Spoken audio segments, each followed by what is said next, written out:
and gentlemen, and welcome to the 8th Annual National Conference on Economic, Social, and Cultural Rights in 2021.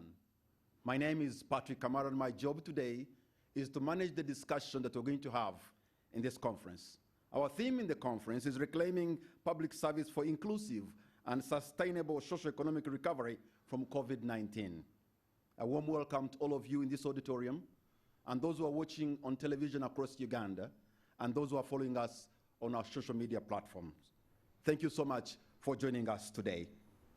Our panelists have taken their positions in the auditorium, but we're going to hear first from getting opening remarks from Ms. Grace Pelly, who's the Deputy Head of Office of the High Commissioner for Human Rights Uganda.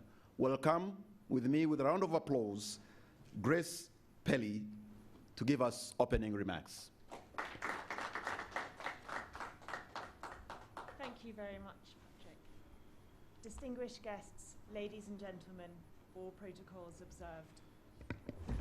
It is a great honour to have this opportunity to speak during the 8th Annual Conference on Economic, Social and Cultural Rights under the theme, Reclaiming Public Services for Inclusive and Sustainable Socio-economic Recovery after COVID-19. Let me begin by expressing my deepest thanks to the Uganda Human Rights Commission, the Equal Opportunities Commission, the Makerere University School of Law, the Network for Public Interest Lawyers, the Public Interest Law Clinic, and the Initiative for Social and Economic Rights, who have all played an instrumental role in marginalised and vulnerable people, and in spite of the mitigation measures that have been taken by the government to combat the virus. Economic, social and cultural rights are those human rights which seek to guarantee people's access to housing, food, water, healthcare and education, social security, family life, participation in cultural life, and many more aspects of our everyday lives. Economic, social and cultural rights have become increasingly well defined in national, regional and global legal systems, in laws and regulations, in national constitutions, including in Uganda, and in international treaties. These human rights create legal obligations on all states to ensure that everybody can enjoy these rights and that there are remedies if these rights are violated. As with other human rights, recognizing economic and social rights, together with the principle of non-discrimination, focuses all of our attention on the people who are most excluded, the poorest and most vulnerable people in the country. Historically, there has been a tendency to pay greater attention to civil and political rights, which are in practice, as we all know, often indivisible from our economic and social rights. The COVID-19 pandemic over the past 2 years has given us an opportunity to redress the balance by focusing our energies further on realising our economic and social rights. This conference and theme is extremely timely given the unique situation of the pandemic that we find ourselves in. Over the past 18 months, the Secretary-General of the United Nations has been advocating for the support of all nations to realise ESCR during the COVID pandemic. As the UN office in Uganda, our mandate is to work with our partners to promote all human rights, which includes strengthening the capacities of our national partners to discharge their functions in line with human rights obligations. As we have seen, the COVID-19 pandemic has deepened inequalities and has created even greater challenges in ensuring people's equal and adequate access to food, healthcare, water, sanitation, and education. The Sustainable Development Goals stipulate that no one should be left behind. This conference, held annually, seeks to address exactly these human rights whose realisation has been threatened by the pandemic. We therefore wish you great deliberations over the coming days to ensure that we can all do our best to ensure that people are supported to realise their economic and social rights. The UN Human Rights Office in Uganda is fully committed to promoting the protection of these rights, and we pledge our continued support to work in partnership with the Uganda Human Rights Commission, the Equal Opportunities Equal Opportunities Commission, civil society and other stakeholders to ensure the realisation of economic and social rights for the people of Uganda. It is my sincere hope that this conference will offer all of us an opportunity to reflect on public service delivery in the context of the pandemic to ensure that no one is left behind. I wish to thank you all once again for organising this very important conference, and I hope we shall all have fruitful deliberations. Thank you very much for listening. Thank you very much, Grace Pelly. Please, a better round of applause for Grace Pelly. Thank you so much. It is so true. We live in a pandemic-battered economy. We are socially battered, we are culturally battered, and the economy is battered. And many people have had to pay. You know, when you go into rural Uganda, especially during the lockdown, the stories you hear are stories of abuse, of domestic violence, of inequality. You know, so many things have happened. So when we have a conference like this, I suppose we'll be gathering ideas to see how we can move forward in a situation that we are living in of that is battered by the pandemic. Our next speaker is giving us a keynote address. And our keynote speaker is a legal scholar. He's a professor of law at Makerere University and advocate, Courts of Judicature of Uganda. Please welcome with me with a round of applause, Professor John Jean Badia.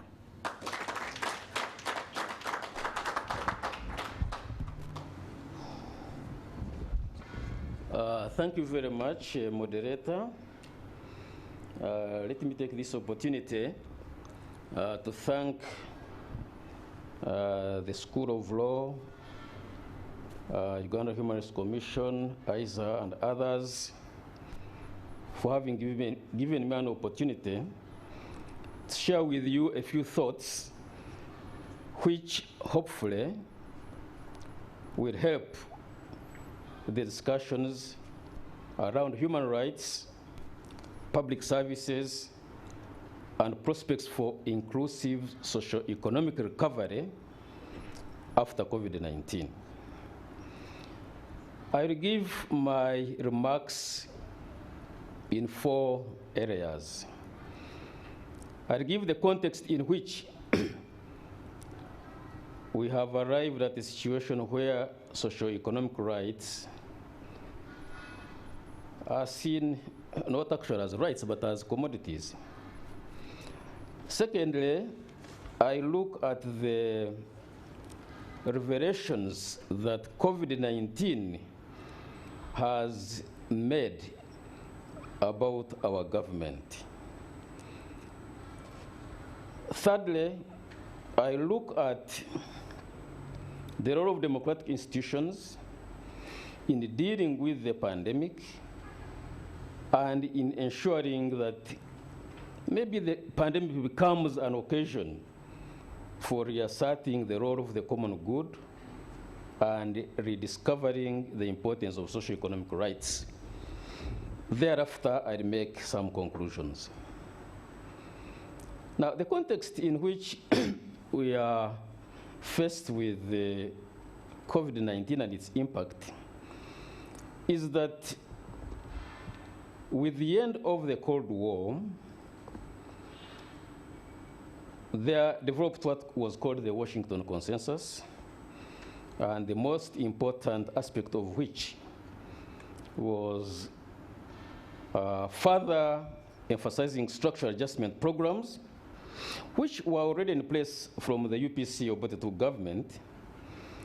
But with the end of the Cold War, Western governments and the Bretton Woods institutions decided that the African state needed to be reformed and retrenched so that you remove from government not only doing investment, development, or the so-called doing business, but you also removed the state from the provision of public and socio-economic services. This would eventually culminate into an uncritical and wild privatization process that they gave the economy to foreigners and also a few regime-connected persons as their local compradors.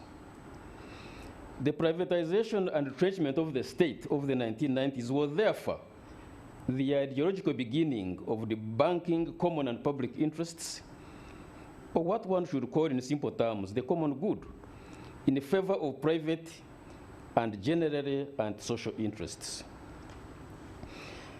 The socio-political situation confronting the people of Uganda has been a living contradiction between the provisions and apparent aspirations of Uganda's 1995 constitution and the actual socio-economic policies that are being implemented. For instance, whereas Article 30 of the Constitution provides that all persons have a right to education, and whereas the relevant Act on Education also makes provision of education a joint responsibility of the state, the parent, or guardians and other stakeholders, it was further provided that basic education shall be provided and enjoyed as a right by all persons under that law on education. However, regarding other rights such as health, it is not clear whether Ugandan citizens and residents have that right. What is clear and not contestable is that the economic policies in place clearly negate both the right to health and to education.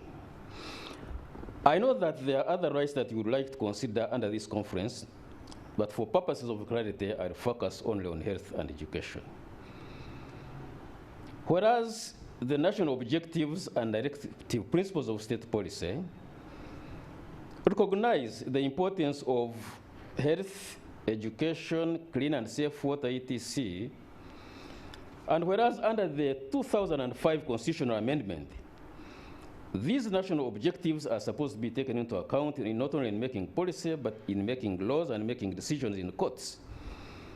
The question is, to what extent has this been understood and enforced under that 2005 constitutional amendment? This conference should deliberate on this matter. That is the justiciability of these rights. However, as I have indicated, both services have been privatized since the mid-1990s.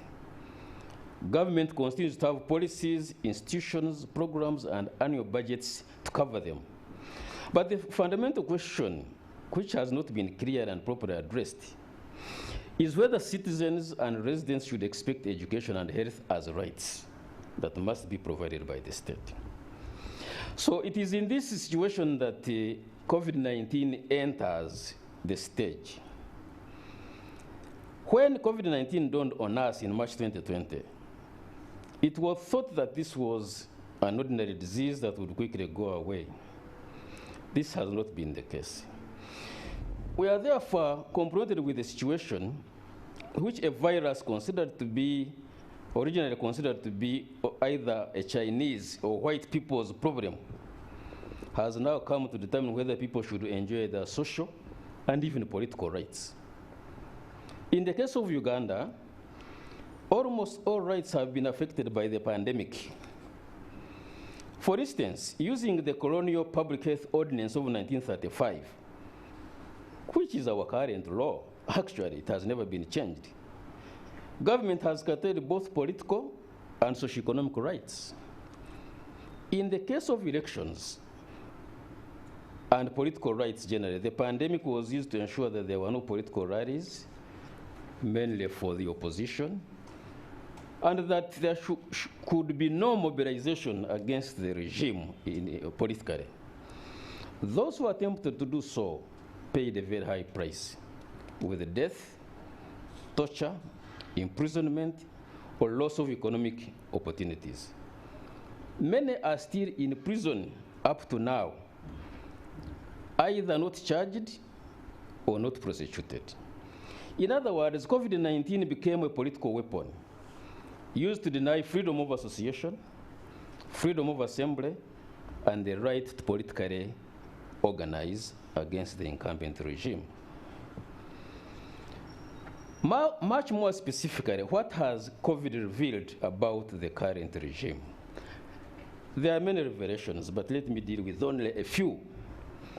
The first one was that there is a limit to state or regime short-sightedness.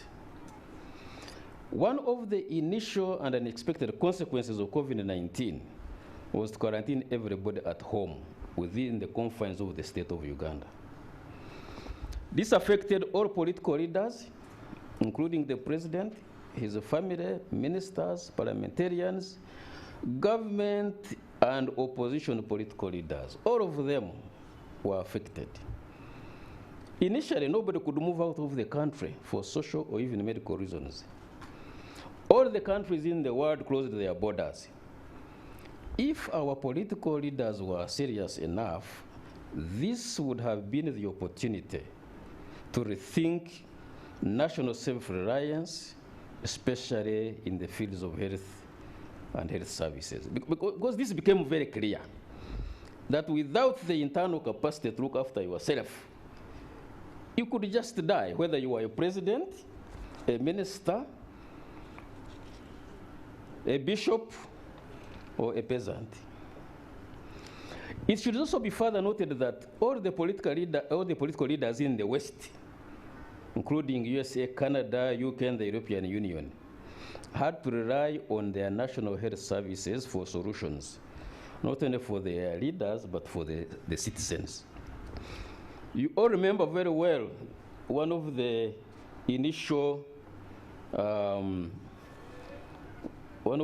victims of COVID-19 was Boris Johnson of the UK. And later on, even Donald Trump, although about Donald Trump we are not sure. But even other leaders like Jair Bolsonaro of Brazil, they have all been affected.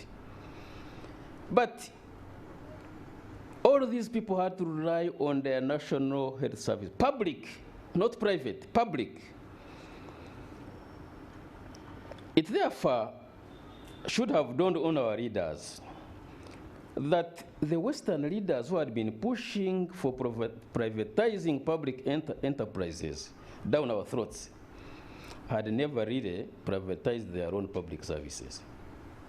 It would therefore be most unfortunate for our leaders not to learn the good and obvious lessons given by COVID-19 regarding public services and the common good. The second revelation was the behavior still of the Western countries as far as human rights are concerned. The initial reaction of the West, including the European Union as a whole, was to suspend the idea of human rights and even the idea of freedom of movement of people, workers, and capital, although these freedoms are guaranteed under their laws. All these countries closed their borders to every foreigner. Even internal freedom of movement and association within the state was also curtailed. It could be said that the curtailment of these freedoms was necessary, not only to contain the pandemic, but actually save lives of everyone. What becomes more controversial is how then countries continue to behave even after the discovery of vaccines, which can greatly slow down or even fully contain the spread of the pandemic. So rights are still under attack because of COVID-19 worldwide. Number three, COVID-19 became a socio-economic and political equalizer. One of the biggest benefits of COVID-19, from which the whole world had an opportunity to reorganize socio-economic relations, was that it became a socio-economic and political equalizer. It did not respect social class, it did not respect race, it did not respect danger. Initially, it was only respecting age.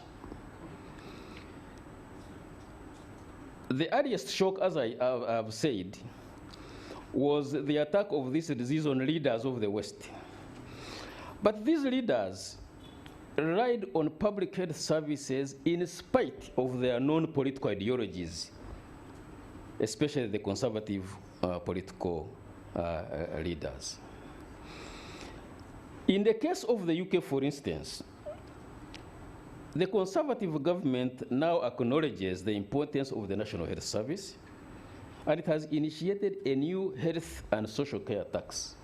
It has its own controversies, but it is the Conservative government that is insisting that the National Health Service is very important. In fact, one could say that the distinction between the United States and the UK on this issue is because of their different histories and the level of working class organization in the UK, which has helped maintain the National Health Service, because this National Health Service was set up after World War II by the Labour government. So there is a history of struggle and defense of socio-economic rights in the UK that is different from the USA, where the basic question of socio-economic rights is still a primary debate. It's not agreed in the US whether health is actually a common good or a private commodity to purchase. The fourth revelation by this pandemic is that although COVID-19 attempted to be an equalizer, having outgrown the initial shock, government has gone back and resurrected socioeconomic inequality, patronage, and neo-patrimonialism.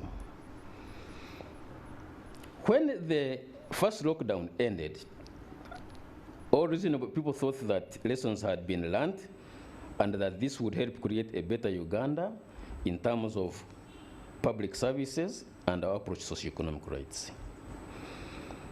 However,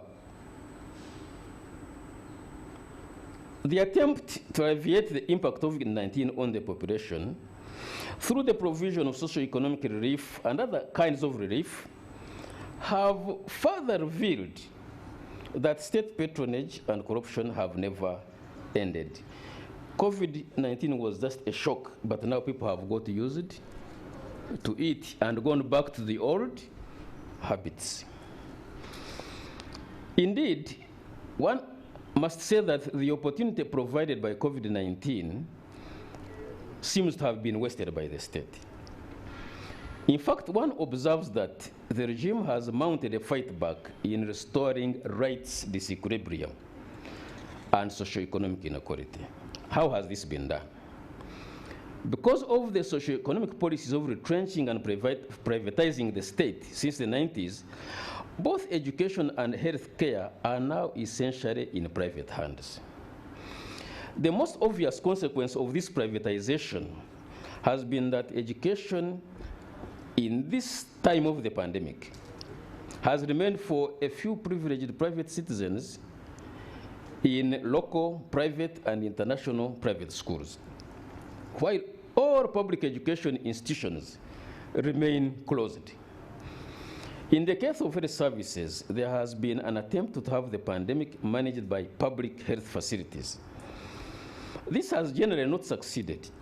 And indeed, the private health facilities have had the opportunity not only to overcharge desperate COVID patients, but to actually create artificial emergencies and costs for profiteering purposes. This would not have been possible or imaginable with a functional public health service. The end result of policy in a neoliberal ideological framework has been that the state has not used COVID as an opportunity to review its misguided privatization of social services, particularly education and health. It is also, in fact, an indictment on the part of the opposition political parties that they have not taken this opportunity to map out an alternative ideological framework for Uganda's socioeconomic ills. COVID-19 has therefore exposed all the inadequacies of privatization of health and education and of neoliberalism in general. It is therefore not surprising that instead of COVID being an opportunity for socioeconomic and policy reform, it has become yet another occasion for patronage and abuse of public resources in a neo-patrimonial regime. The abuse of public resources, even in a situation of a pandemic, now looks normal because it has not been politically and culturally denounced. This indeed continues to be one of the major challenges confronting us as a society. Maybe it is not yet too late for us to use COVID-19 as an opportunity for soul-searching and self-reflection as a society. I now come to the gist of this discussion.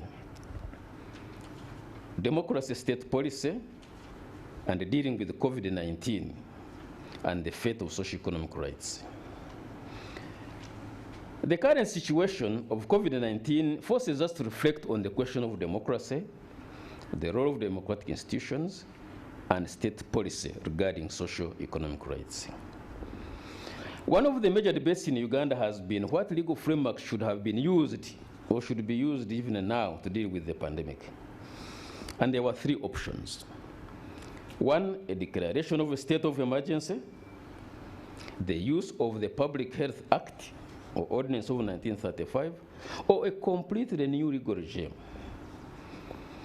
My view is that those who have been agitating for a state of emergency are misguided because they seem not to understand the political situation under which a state of emergency should be declared. A declaration of emergency in the Ugandan situation would have been most inappropriate and will even be inappropriate in the future because we don't know where COVID is taking us. The major reason I oppose a state of emergency is that our parliament, which is supposed to be a democratic institution, is not disposed politically to hold to account the president in exercising the powers of a state of emergency. It is a rubber stamp parliament and cannot hold the executive and the president in particular to account. Therefore, there would be no reason to give the executive and the president more powers, even where they can use powers that don't exist. The Public Health Act is itself not the problem.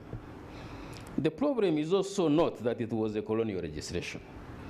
The issue is that this law was intended to deal with any public health emergency brought about by any infectious disease. Under this law, it was the duty of every local and African authority to take all lawful and necessary measures to ensure that they dealt with the outbreak of any infectious, communicable, etc. disease and to promote public health. So the only issue is that the law has been abused.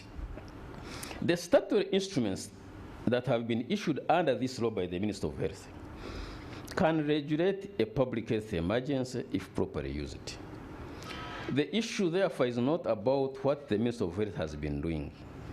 It is about the content, which is subject to debate, and the manner of enforcement.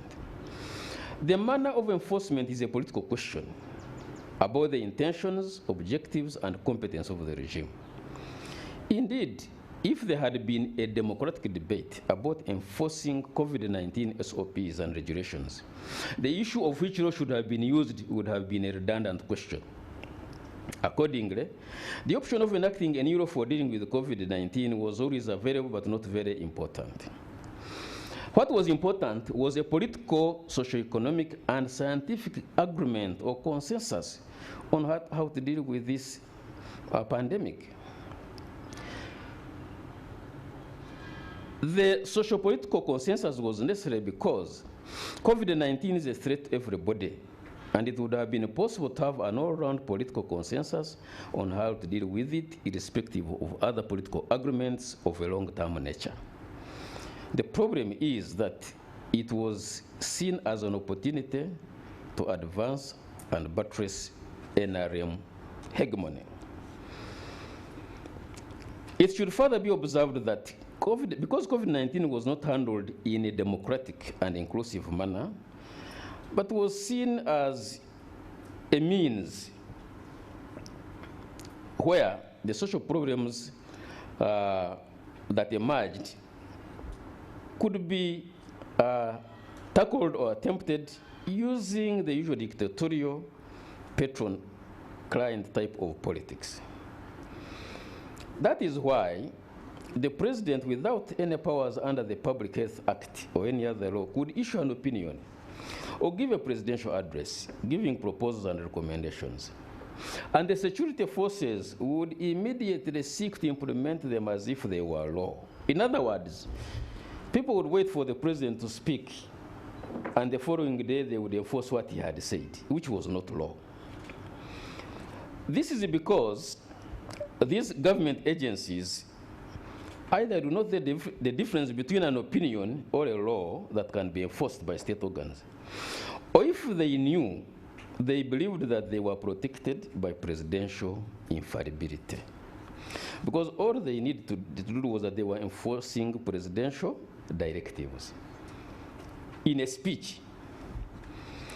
So it means that an opinion of the president can amount to law. It is even more surprising that Uganda's parliament has not dealt with these fundamental issues. The parliament should not be dealing with issues of COVID relief funds or simply appropriating funds to support what has been determined by the executive. These are secondary matters. Parliament should be dealing with the powers of the president and the Minister of Health in issuing laws and regulations. They should seek to be in charge of the policy process, scientific interventions, and the socio-economic consequences of the pandemic. Now, in this situation, what is the fate of socio-economic rights? In Uganda, the neoliberal economic and policy framework has privatized socio-economic rights. Education, health, access to shelter, and other socio-economic means of livelihood and development have been privatized.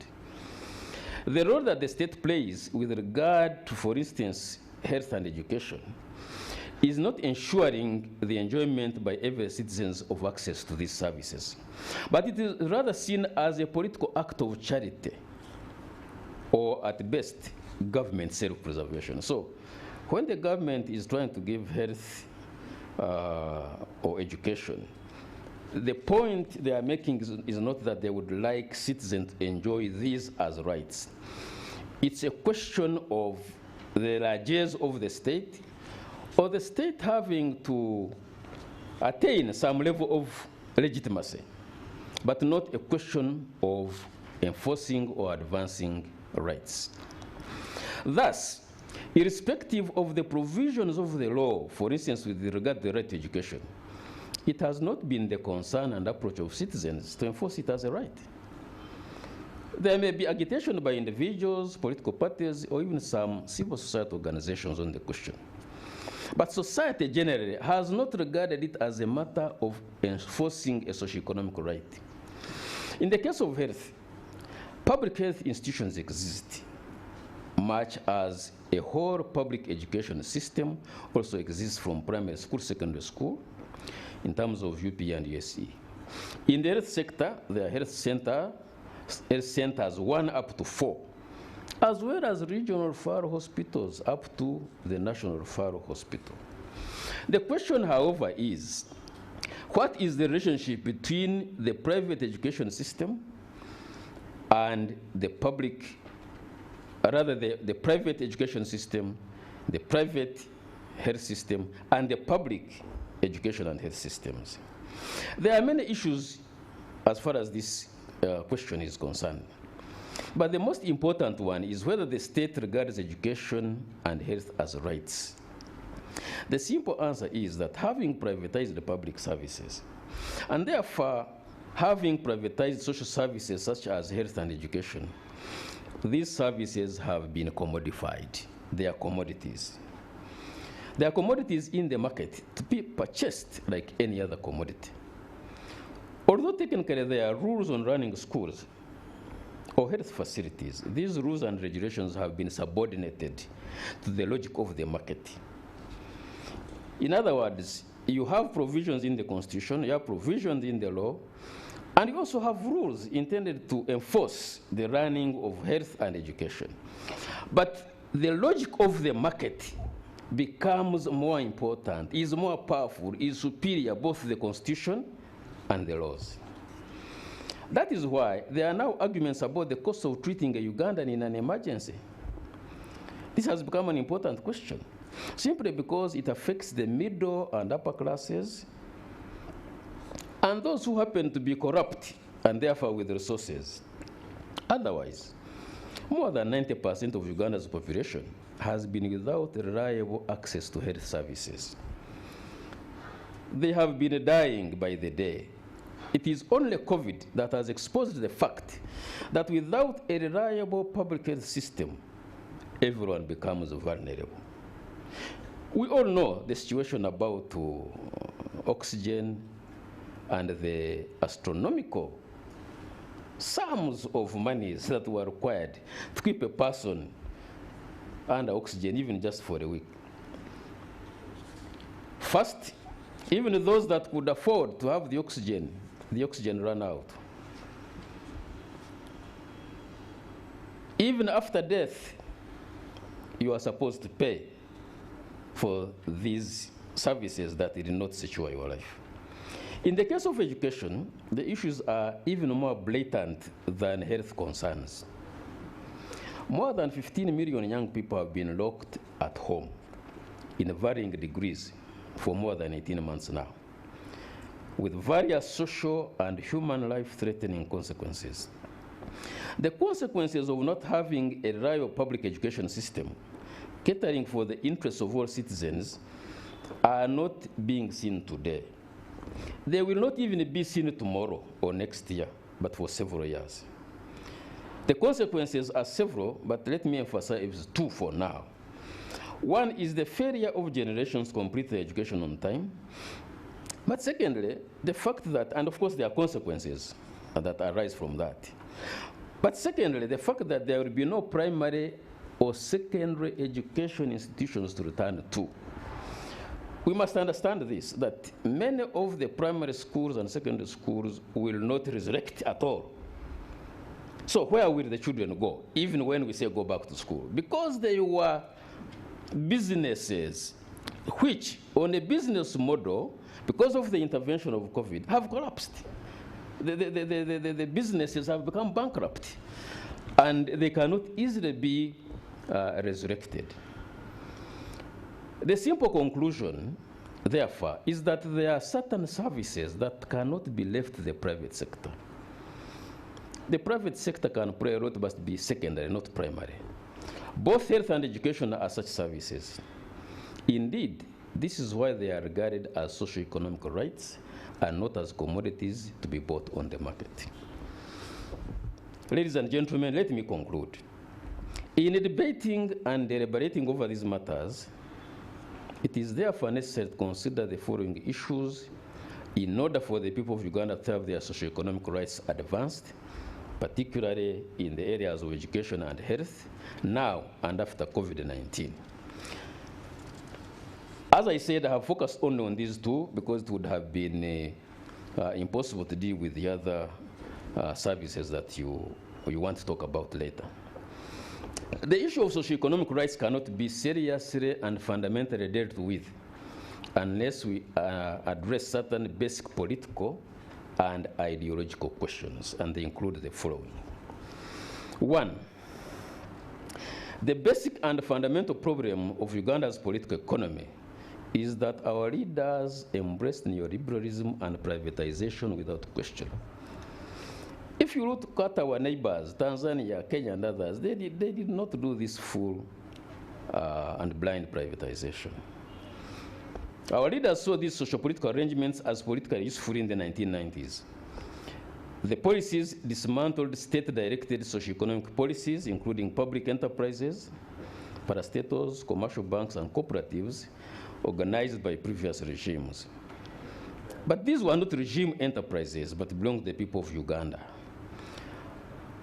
That is, of course, why there is an attempt now, however half-hearted, to revise cooperatives, public sector banks, etc. While these kinds of enterprises had political and managerial challenges, they were at least intended to resolve socio-economic problems of Ugandans. Neoliberalism and privatization must be rethought and reversed if we are to begin a debate on socio-economic rights of Ugandan citizens and residents.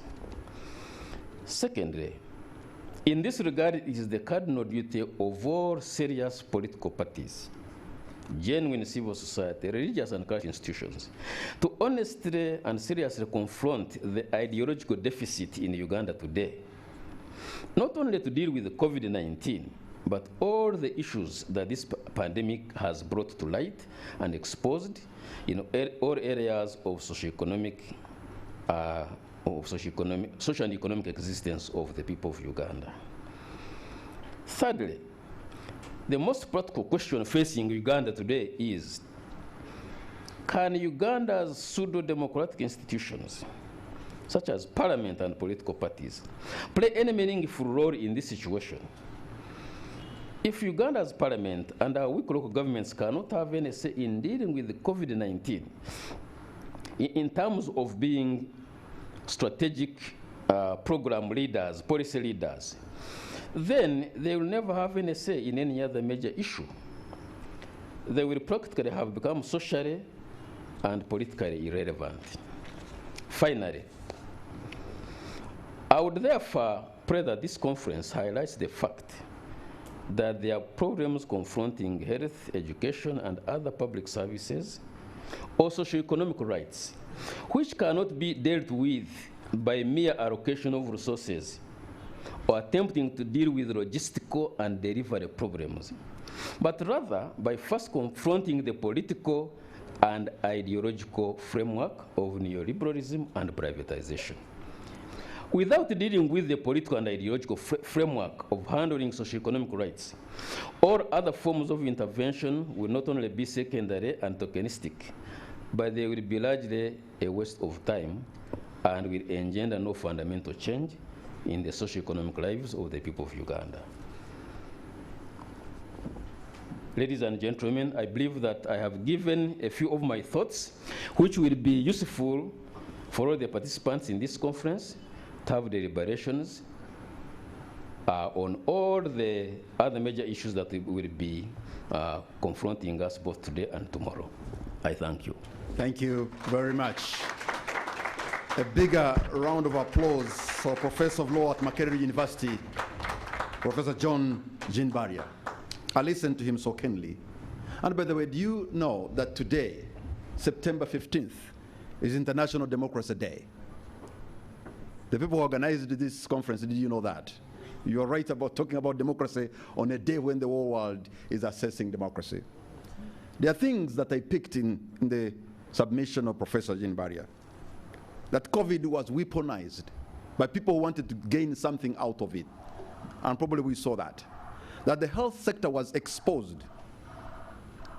Whether you're rich or poor, or even middle-class Ugandan, we are all in perpetual vulnerability. If you went to hospital, God forbid you're having COVID, you either have to sell your land and everything, and perhaps even that money won't be enough.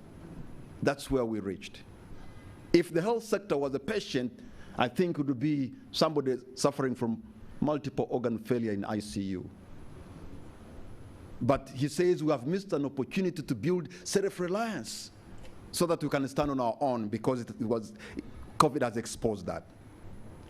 Rights were abused in the enforcement of SOPs. I heard that. But what do we need, in my view, from his presentation? We need a vibrant citizenry. People who will demand their rights. People who know their rights and their responsibilities, so that they can put those leaders whom they have given their mandate to lead on task. Ladies and gentlemen, we're going to have a panel discussion. May I request Professor Varia and Grace Pelly to take up seats in the audience so that I can bring the panelists. Please, a round of applause as they sit back.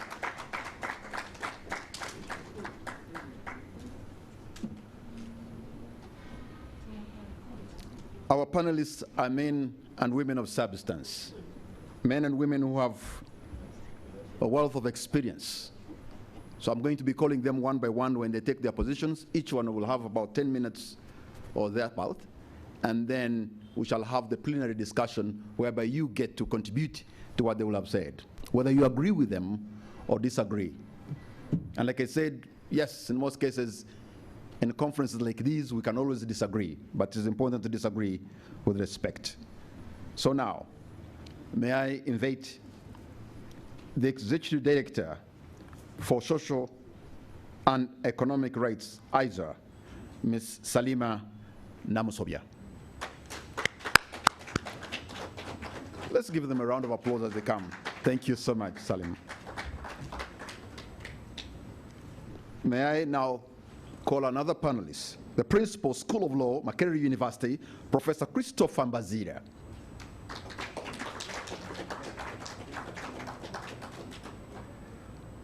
We also have amongst us another panelist, Director Monitoring and Inspection, Uganda Human Rights Commission, Ruth Sekindi.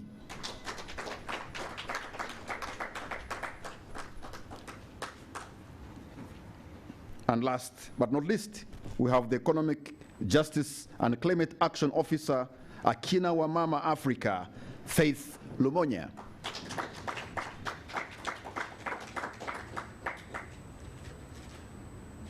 All right.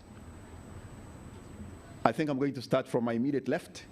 And since we're talking about rights, and Ruth, you are a human rights defender, and you are in charge of monitoring and inspection. I'm sure you did a lot of inspection, and you did a lot of monitoring, and how these rights, either they were being defended or abused. So take it from there, Ruth. Thank you so much. I want to thank the discussant, Professor Barrier.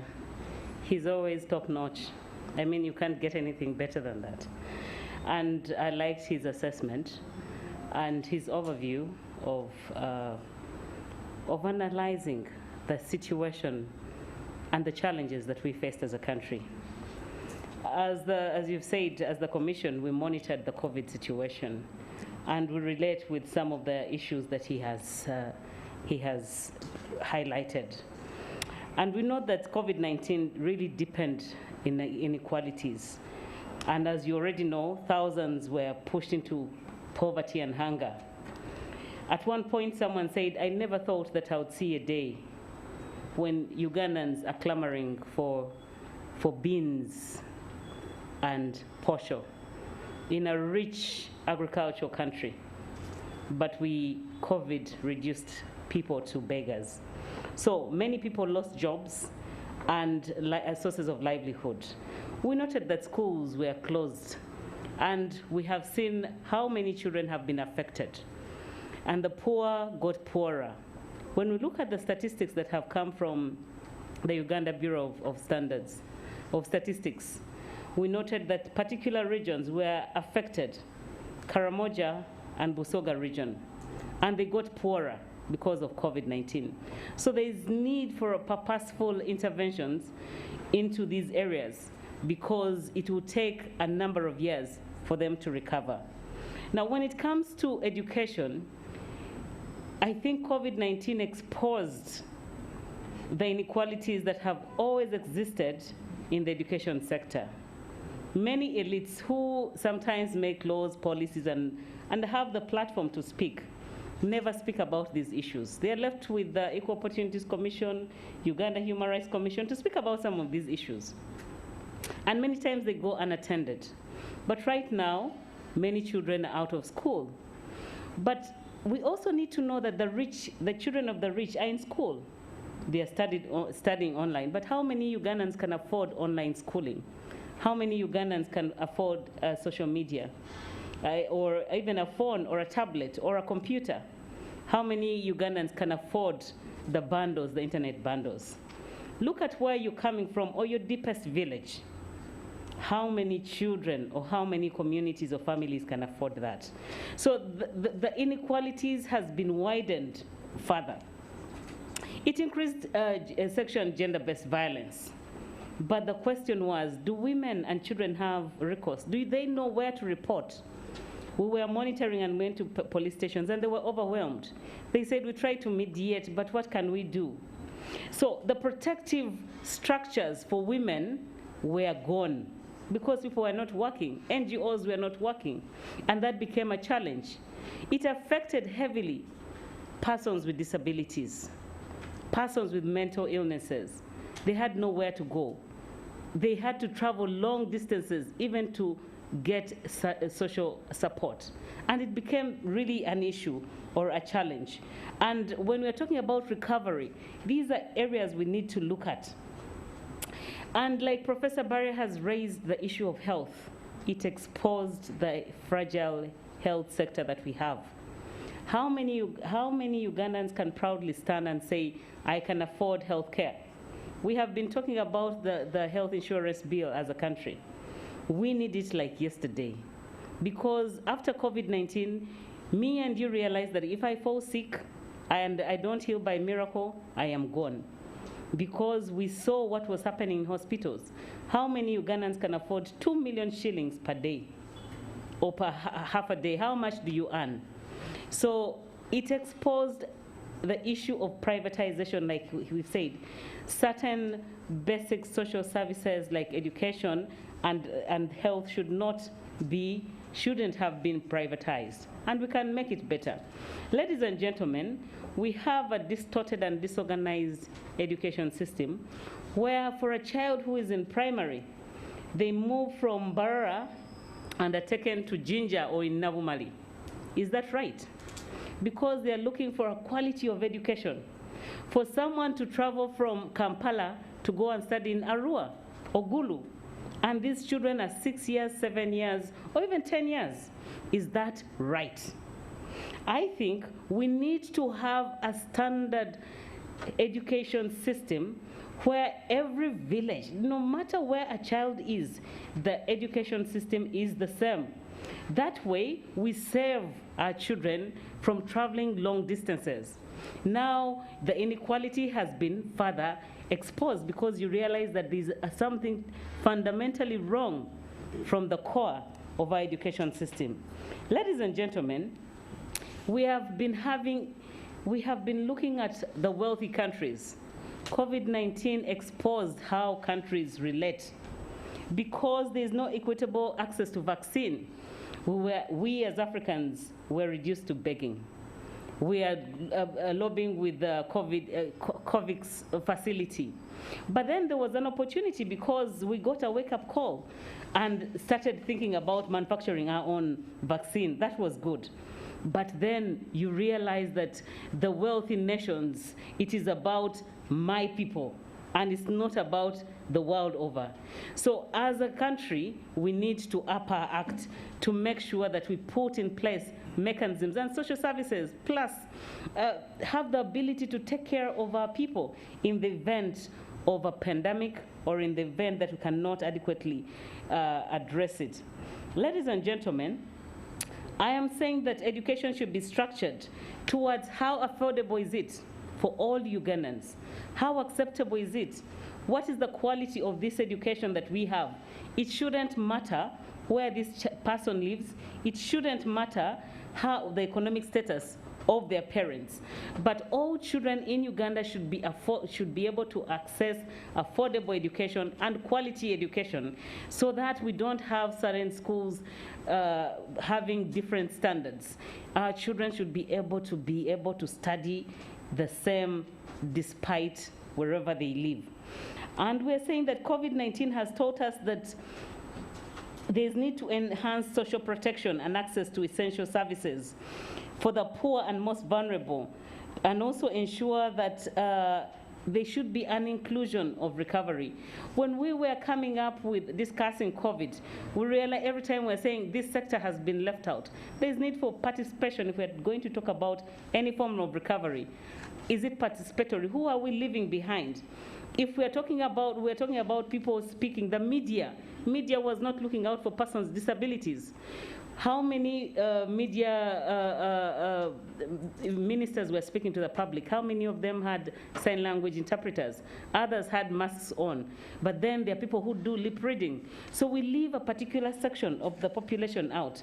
So it's important that there's participation and there's inclusion for all persons.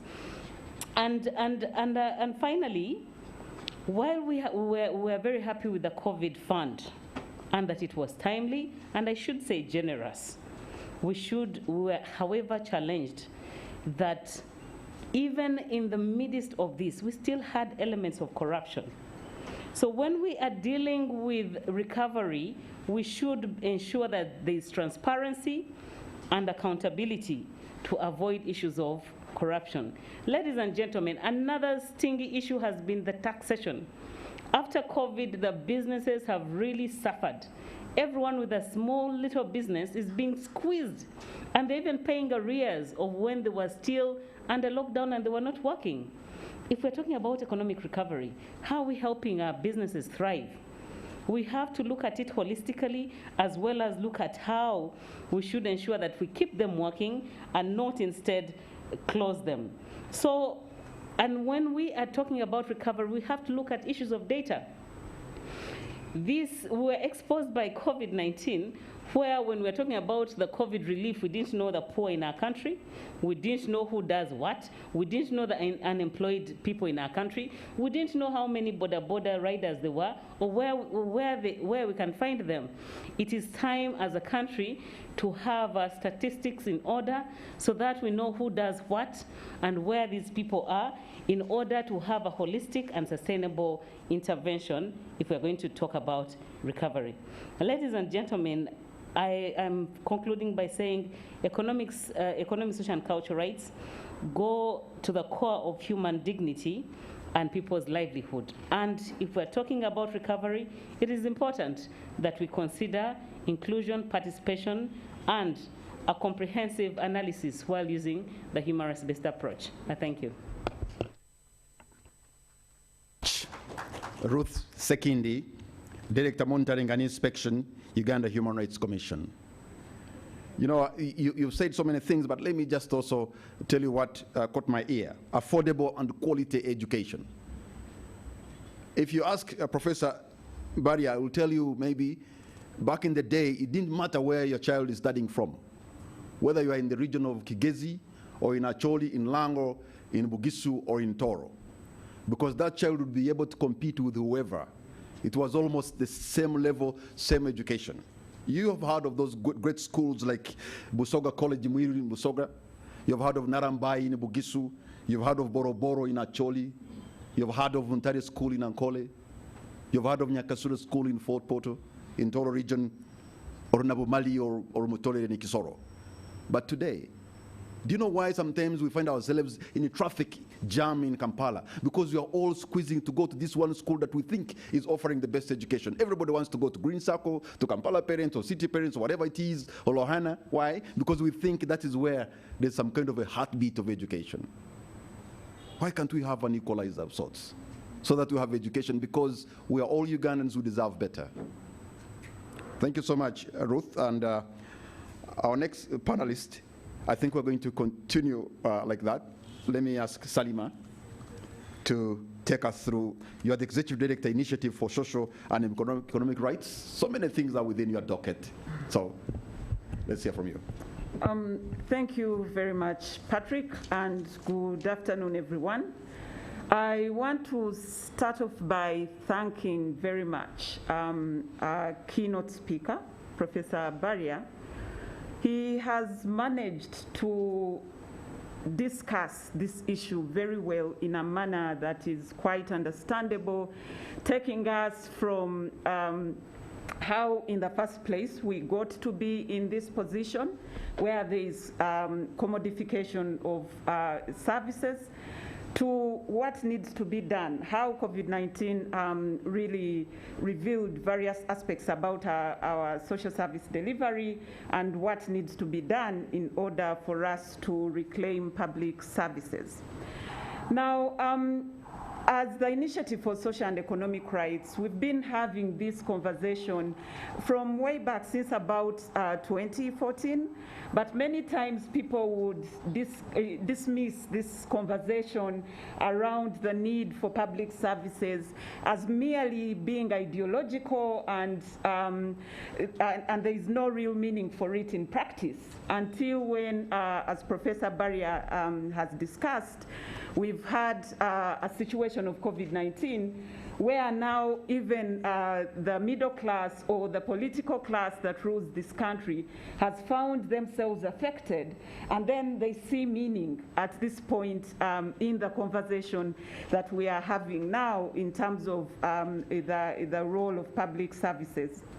Now, just to emphasize a few things from what Professor Barry has said, from the perspective of a practitioner, since we've been focusing on social and economic rights as an organization. First of all, we've come to the conclusion that there are certain critical social services that are critical to human dignity, that are critical to the full development of the individual and the society, and that are critical to the well-being of individuals and societies. These social services, including services like health, like education, like social protection, housing, should not be left in the hands of the private sector.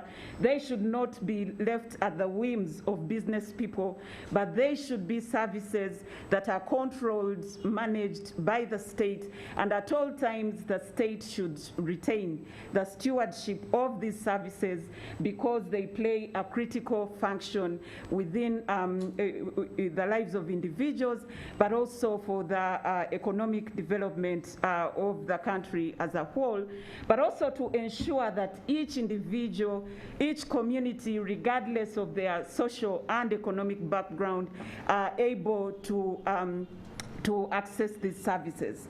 So for us, it is not a debate anymore that we need to reclaim social services, because gradually we've seen, and I will not belabor the history that Professor Barrier gave us, we've seen that over time there has been an increase in the unregulated involvement of the private sector in the social service industry to a level that these services have become commodified, but the commodification has also crept into the public sector. As the public seeks to compete with the private, we see that also the services that ideally should be public have been commodified, and we see such things as the attempt, for example, to create private wings within the public hospitals. We also see this within the education sector.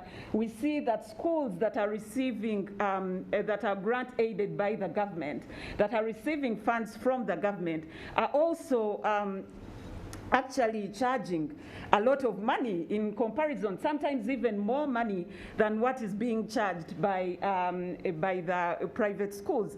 So the commodification has gotten to a level that regardless of whether one is utilizing the public or the private, they are paying through the nose. Out-of-pocket expenditure is extremely high, and there must be urgent intervention to actually reverse the trend, because as was said again, this is a matter of human rights, social and economic rights. It is not a matter of charity. We are enforcing rights here.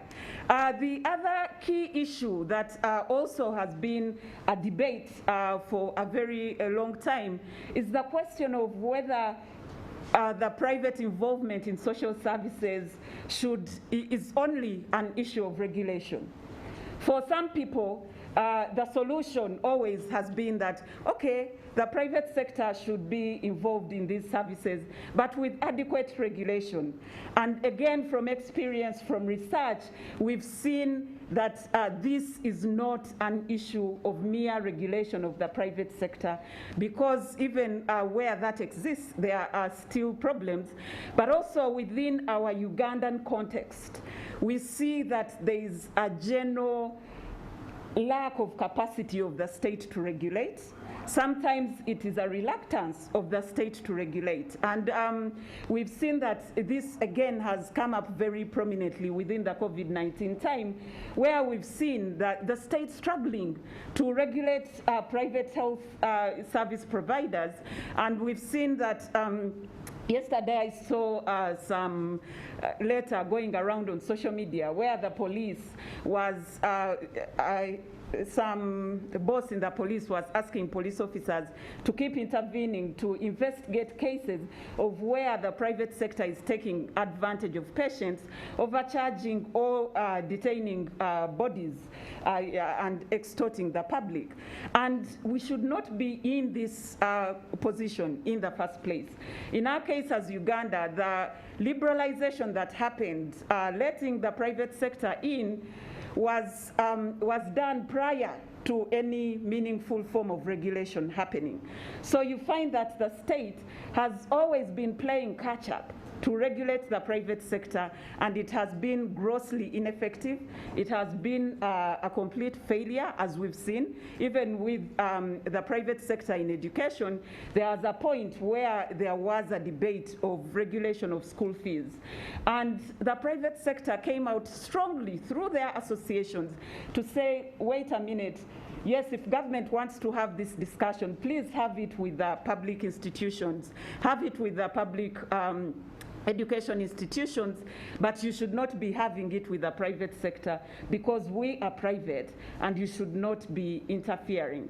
And all this is happening in a situation where at the same time the private sector wants the government to give them support in terms of sometimes waiving taxes, in terms of sometimes actually giving them subsidies in various formats in order for them to thrive. But on the other hand, they want deregulation on their part, not being able to pay taxes, for example, even where they are making profit.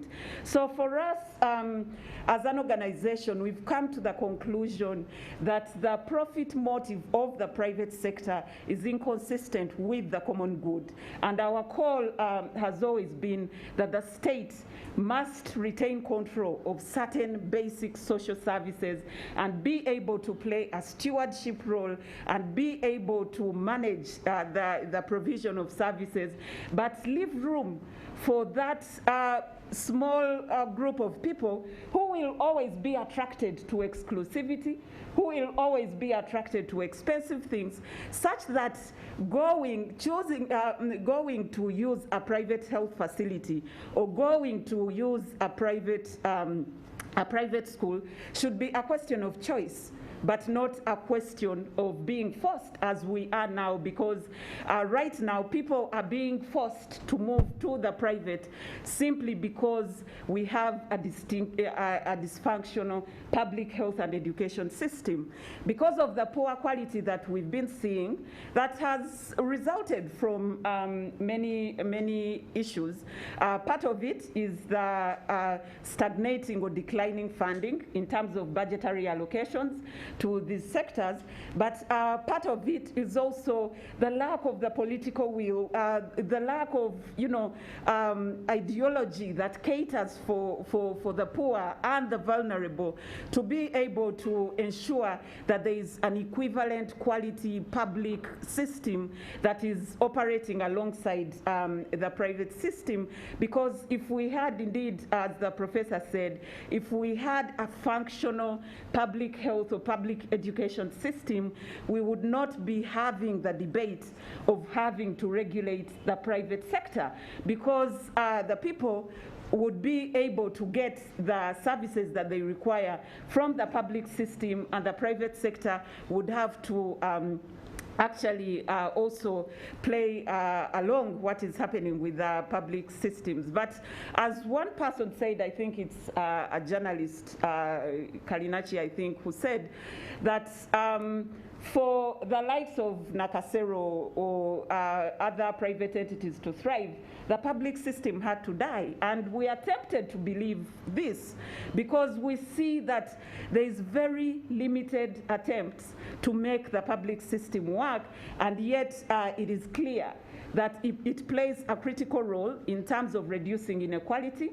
ensuring that everybody, regardless of their socio or economic status, has access to the social services. services.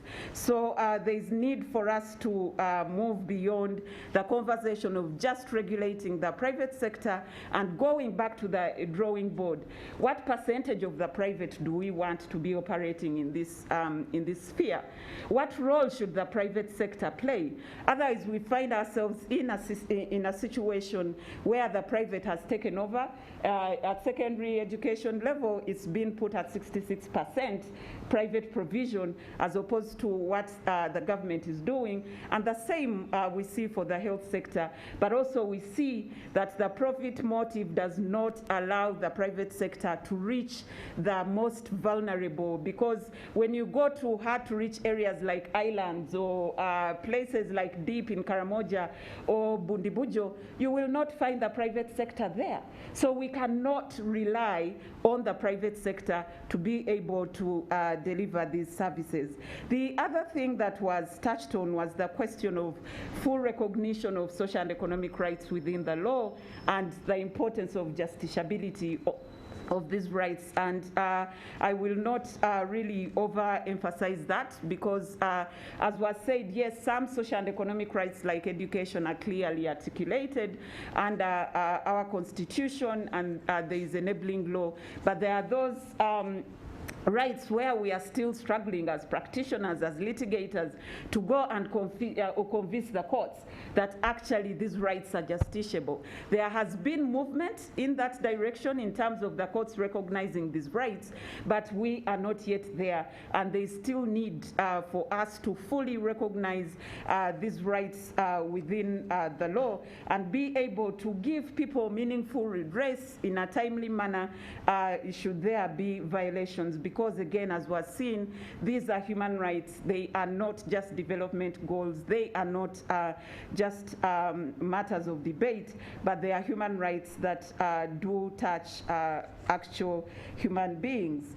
So just to finalize, Patrick, I just want to make the call for the public, for the political players, the decision makers, to be able to look at certain rights, and many of them are rights that are services that are aligned to the realization of social and economic rights, things like education, health, housing, social protection. These are things that social services that should be maintained as public goods, and all effort must be made from a legal, financing, political angle to ensure that there is functional public alternatives for these services, and ensure that everybody, regardless of their social or economic status, is able to access these services. Thank you. Thank you very much. A round of applause to Salima.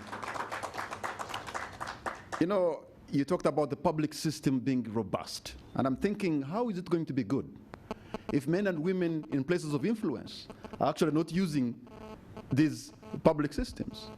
If their children are not going to those public schools, how is it going to be better? If they are ill and they're not going to a public hospital, how will they know what happens? So somebody told me of a story of a high name recognition official who unfortunately fell sick and went to Melago, but felt that maybe he won't get better attention, so he had to fly to South Africa. And they told him, okay, the person to work on you is the consultant who will be flying in. Maybe in a week's time you have to wait. And the very person he left in Melago was the consultant to work on him in South Africa. a Dr. Okello or a Dr. Semanda somewhere. So sometimes we need to build our own. There are many unpopular schools, Salma, which are government aided, but are more expensive than purely private. I won't mention them because that would look like economic sabotage, but they are there. We take our children there, you know it's a government school. Why is it asking more money than even a purely private school? So how do we make sure that the state can retain some of those basic social services that you've talked about? So we've been forced into this, it's very true, to look for private, because we're thinking maybe private is better. But Professor Mbazira, if all the students who have gone to private schools, are they any better? When they come to you, are they any better? Why am I hearing things of retooling? Why are you asking them for pre-entry exam? But they have come with triple A's. Professor Mbazira, you're next. And by the way, Professor Christopher Mbazira recently won the Uganda Law Society Award of a distinguished service in promotion of legal education. Yes, sir. The floor is yours. Thank you so much, Patrick, and thank you so much, Professor Barrier, my senior in the Legal Academy, for that wonderful keynote address that actually brings out a number of issues. And thank you to the panelists that have spoken so far. They have touched on a number of issues that strengthen the arguments put forward by Professor Barrier. I'm going to base my presentation on some of the points that have been given by Professor Barrier. Patrick, why the pre-entry?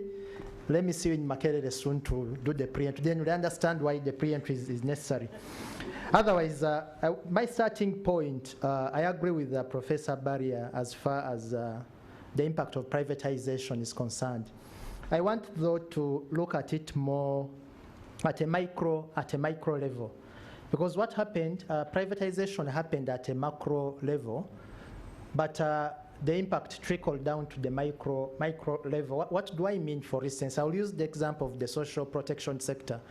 We had the social protection sector that was informal in a sense. What do I mean by informal in a sense? It was not the contributory sector that we have now, but we had the public enterprises, you know, taking charge of several protection measures, providing people with housing, providing scholarships, and things like that. And that was happening at a micro level. You had the cooperative unions, for instance, in various parts of the country giving scholarships. There are so many prominent people in this country that actually started on the strength of scholarships given by cooperative societies. And when you look at this, actually, you can see on the strength of scholarships given by subsistence farmers, because these cooperative unions brought together subsistence farmers. So when privatization dismantled those public entities, when it dismantled the public-private enterprises that were doing things similar to that, that social protection sector at that level was dismantled with the trickle-down benefits that one saw. Now, the greatest mistake that we made as Ugandans, and the generation that was above 18 then maybe owes us an explanation, is that we resigned and chose self-help. What do I mean by self-help? We now distanced ourselves from the state as the provider of services, and we thought we could do it our way. That's what we thought. For instance, when the security system was being dismantled, we thought we can hire private guards. When education was rotting away, we thought we can take our kids to private schools, and we actually didn't stop at that. We even engaged private teachers in our homes to come to our homes and engage in coaching. The same thing happened to health. When the health public sector was collapsing, we did the same. And as a result of that, we saw some of the most vibrant businesses becoming private clinics, pharmacies, drug shops. There's a pharmacy at every corner of major towns in Uganda. So we thought we can do it our way. Self-help, if I go to Mulago, I won't even bother to go to Mulago because I know they don't have the medication, but there is a pharmacy close to me. When the public infrastructure, road infrastructure was collapsing, what did we do? Middle class, we invested in 4x4s. And I think this was a very big mistake in the sense that we should have fought back to reclaim our space. We should have fought back to emphasize the fact that the state is responsible for ensuring that certain services are provided. So as Professor Barrier said, that's where COVID then found us, where we thought that, we can address all the needs that we have through self-help. Then we discovered that actually with COVID, your self-help won't actually provide anything to you. Your self-help won't enable you to access oxygen. Your self-help won't enable you to access an ambulance and so many other services that we require, the education as well, and others. And the self-help that I'm talking about, it also came in a way that we saw some institutions emerging at a local level, at the community level, to try to take the space that was left by the state. Churches started providing services. Churches started being the safety net that people need. Social clubs emerged. In our times, circles have taken over. CSOs, the civil society organizations or NGOs, became vibrant because they were taking the space that was left by the state. But then when COVID came, the question then is, were those institutions capable? Did they have the capacity to actually respond the same way the state could respond? And the answer is no. First of all, some of them were constrained by the COVID restrictions. Churches were closed, where people that would have been in need of food would go to some churches and actually get food. Churches were closed. Other social or civic gatherings, it was not possible to convene. And CSOs that would have taken the space were actually also closed to a certain extent. And even when we are in a period of recovery, these CSOs that have previously taken the position of the state and should support a recovery have actually now become victims of harassment. We can see that the harassment is on the increase, the increasing closure of the civic space, closure of NGOs that we are seeing that more frequently than we saw pre-COVID, prosecution of civil society actors, we are seeing that more than it was before, and so many things in that direction. I read in the papers yesterday that certain authorities have been directed to closely monitor the activities of CSOs, and you know what that may be, how that may be interpreted. So these are structures that would help in the recovery process are actually, to a certain extent, being victimized. Then, of course, the young generation decided to use alternative spaces of engagement, which would also somehow support recovery. And of course, older generations also had no option but to follow the younger generation by, for instance, embracing social media and other spaces provided by technology. But again, what do we see? We see that those are being constrained as well. As we speak now, Facebook remains illegal in this country. As we speak now, there is a tax on data and so many other disruptions that affect the use of technology. And what has this done? It has widened the space in the education sector, the inequality that we see in the education sector. Professor Barria mentioned, and I think the other two panelists mentioned, that other kids are going to school while others are not going to school, because those that can access the data, which has become so expensive, are able to do online classes. Those that cannot, then it becomes a problem. I now want to touch on things that Professor Barria discussed, some of the things he considered to be the body of his keynote. One was democracy. He touched on the question of democracy. One of the features of democracy is that it builds centers of accountability, is that it empowers the citizenry to actually demand for accountability. And it is the same empowerment that could have been used pre-privatization, during the process of privatization, but also during this time of COVID, to actually ensure that there is accountability. But what COVID has done is that it has re-emphasized, or it has strengthened the practice of having top-bottom decision-making processes. It has actually now concentrated powers in very few offices, very few officers. In the security as well, we now see the security agencies, including police. Police now wants to regulate healthcare services. How they are going to do that, I don't know. That they are going to use tear gas and storm hospitals and do what. I really don't know what the role of professional bodies that are supposed to do that. But why is that happening? Because the police has been put in a position where they are the alpha and omega They are the ones that decide what should happen. So that's why they now feel, as much as we may be celebrating that finally the police has picked an interest in this, but be sure it's going to pick interest in so many things, besides simply ensuring that a dead body is released from a private hospital, besides ensuring that actually a medical bill, instead of having 20 million, has 2 million. I don't know how they are going to do that, but be sure they will slowly encroach on other spaces, because COVID has reinforced the practice of top-bottom decision-making and strengthening this centralizing power around certain agencies. And in that, COVID has also, to a certain extent, erased Article 43 in our Constitution. We know that Article 43 is what defines the limitations and the procedures for limiting rights. COVID has now become the justification for limiting rights in a number of ways without following prescribed principles. That's why you see now the police also comes in. We are going to see other agencies coming in as well. If somebody's rights are being violated now, you are quick to be reminded, but these are COVID times, or we are enforcing COVID restrictions. The impact on the economy and the livelihood, I think that too needs to be looked into.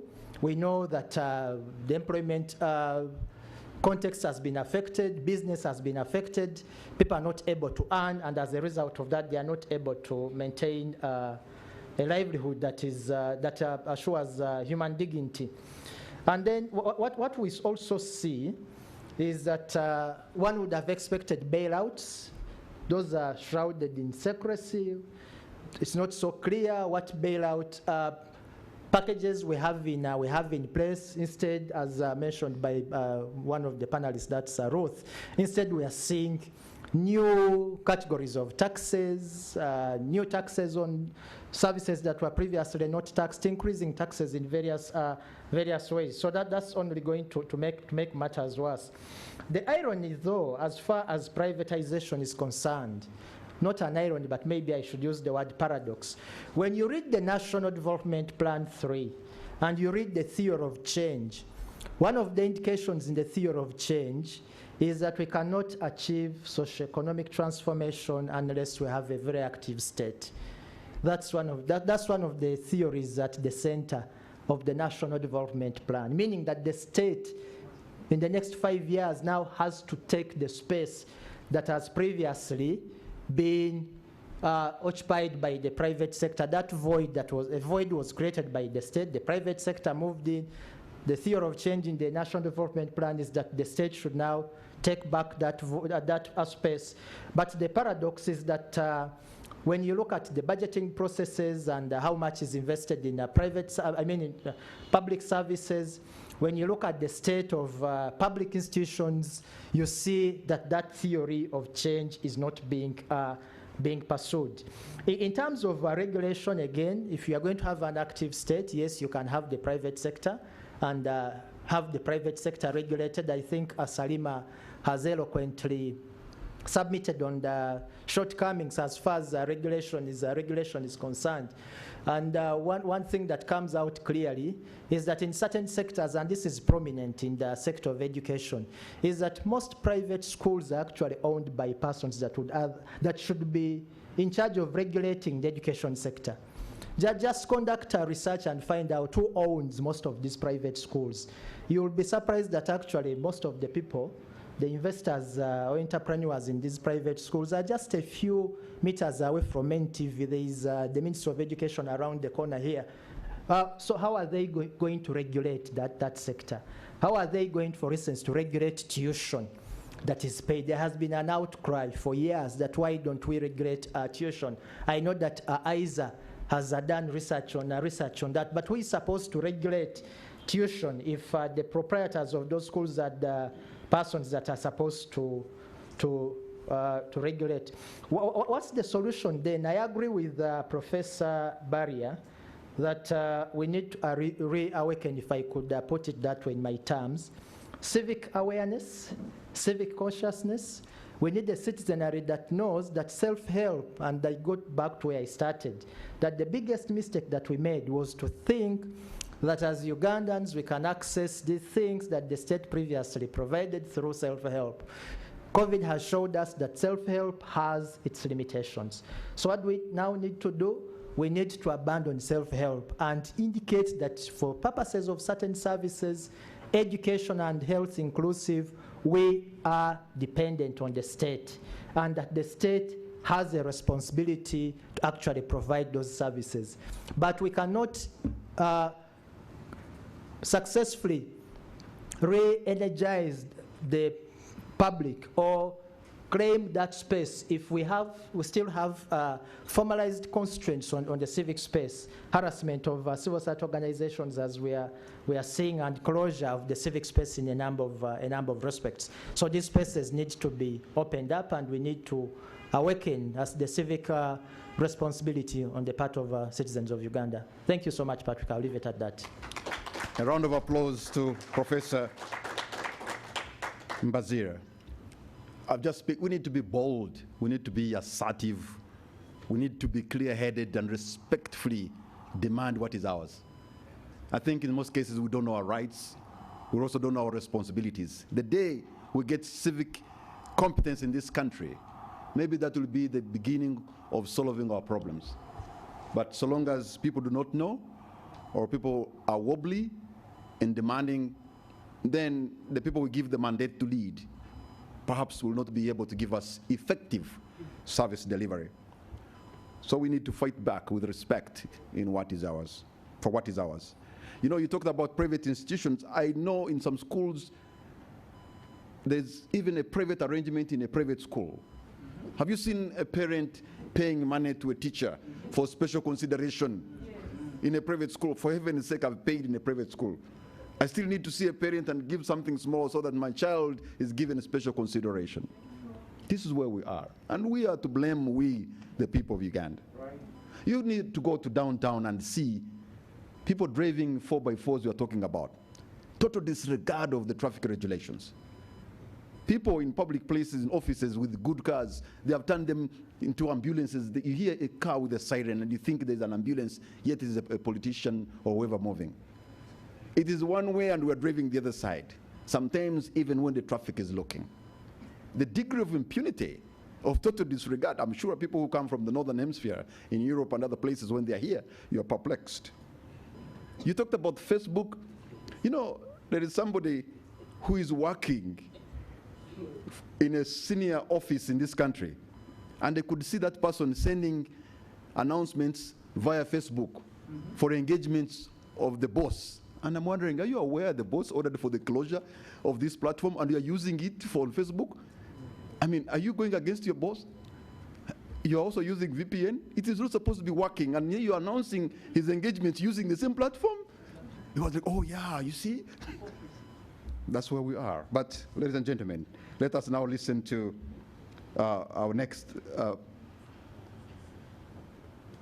panelist, the Economic Justice and Climate Action Officer from Akina Wamama, Africa, Faith Lumonya. Faith. Thank you very much, Mr. Moderator. It's not easy to speak after extremely intelligent people, but I will try. I want to begin by thanking Professor Badia for the points that he raised, which are very fundamental to the discussion around post-COVID-19 reforms. And to add my voice and say that I think now more than ever, it's important for us to begin to think about the kind of system that we would want to have in place, the kind of structures that we would like to have in place, structures that will actually take into account our interests as Ugandans. So I work with Akina Mama Africa, and one of the things as a Pan-African feminist organization, our work basically revolves around gender justice. And as a gender justice advocating organizations, one of the things that we have chosen to challenge the world is for us to look beyond just enhancing the participation of women, girls, and gender-expansive persons, to also starting to question the systems that have actually continued to perpetrate this inequality and the discrimination against these people. And so I liked very much the ways in which Professor Baria submitted his discussion, where he questioned the ideology. And I think that's one of the fundamental things that is important for us to also recognize. And so in addition to the issues that have been raised by this ABLE panel, one of the things that I would like for us to also reflect on is the role that has been played by international development institutions. And I say this because when you look at, for example, the structure adjustment programs, one of the fundamental failures of these particular programs was the fact that they forgot the social dimension of development. And in that regard, focused on promoting capitalism, which is really profit-driven, and promoting really liberalization and privatization, but also most importantly, the issue of deregulation. And I think one of the things I really appreciated was the points that were raised by Salima, when she was talking about the fact that the fact that regulation is important, but we can no longer focus on just that. And just to also explain that, I think one of the things that we need to do is to begin to confront the contribution that international institutions like IMF and World Bank continue to make in terms of our development strategies. If you will recall, one of the things that happened during this period was that IMF has been offering a number of loans, not only to Uganda, but also other countries, other African countries. And one of the conditions they put forward is for austerity measures, basically focusing on getting governments to reduce on the amount of revenue or resources that they're allocating to key sectors like public services, and that was one of the conditions. We also know that, and this is really not in line with COVID-19, but in 2000, I think it should have been 2017-18, attempts were made by the government of Uganda to put in place a local content legal framework, a binding framework. And one of the things that the World Bank did was to challenge this particular effort and present a number of arguments. And as a result, this particular legal framework, despite being extremely beneficial to the development of our country, but also to empowering the most marginalized people within our society, was never enacted. So the role of these institutions cannot be ignored. And so I think it's important that even as, while we recognize that there's the state duty to protect when it comes to human rights, that there's the corporate responsibility, that there's access to remedy, etc., etc. We know that we operate in a system that is controlled by certain powers, and it's important for us to be able to speak to those powers. And so, I think for me, one of the things I would like to see, and I believe that that is something that would be fundamental in reclaiming the public services, would be for us to rethink neoliberalism, to rethink the system within which we currently operate.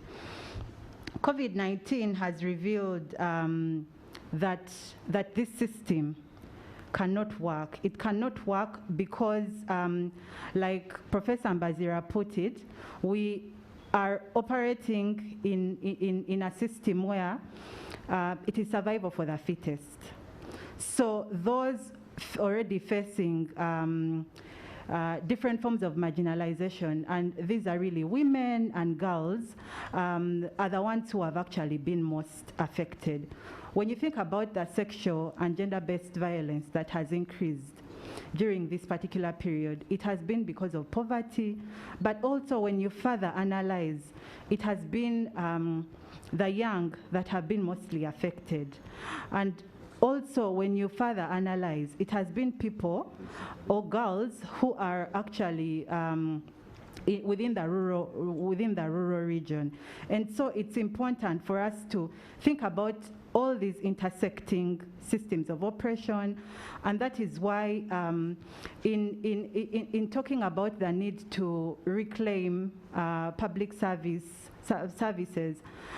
for us, the way we look at it is that it's important because those that are most affected, those that have been most marginalized by COVID-19 are people who are already facing different forms of marginalization.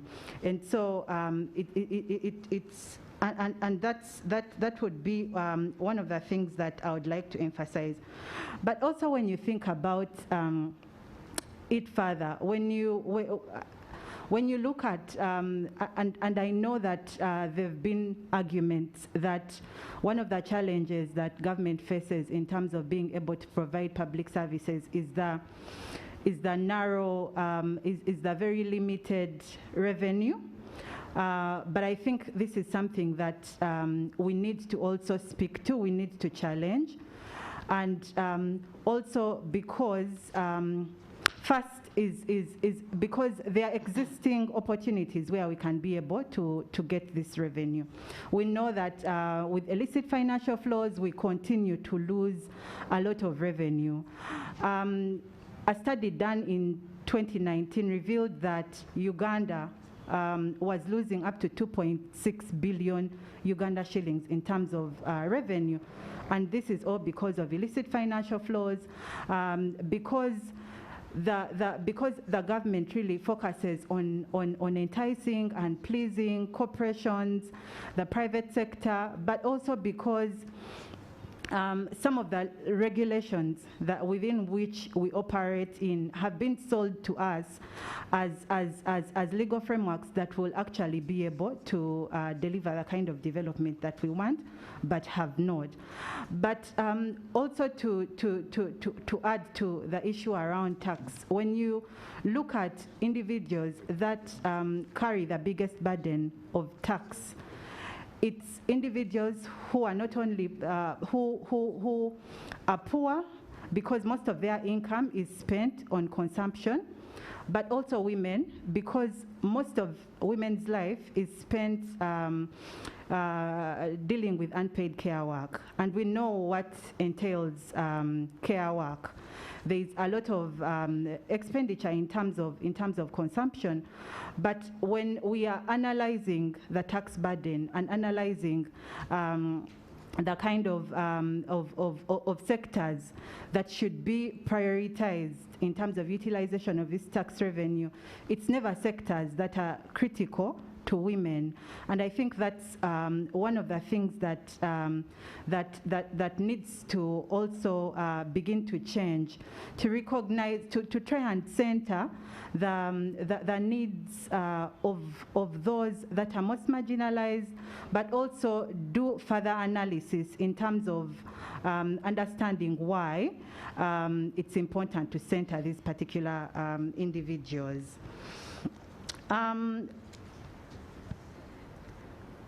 And also, I think another thing that I thought that I could speak about is the reactive nature of our government.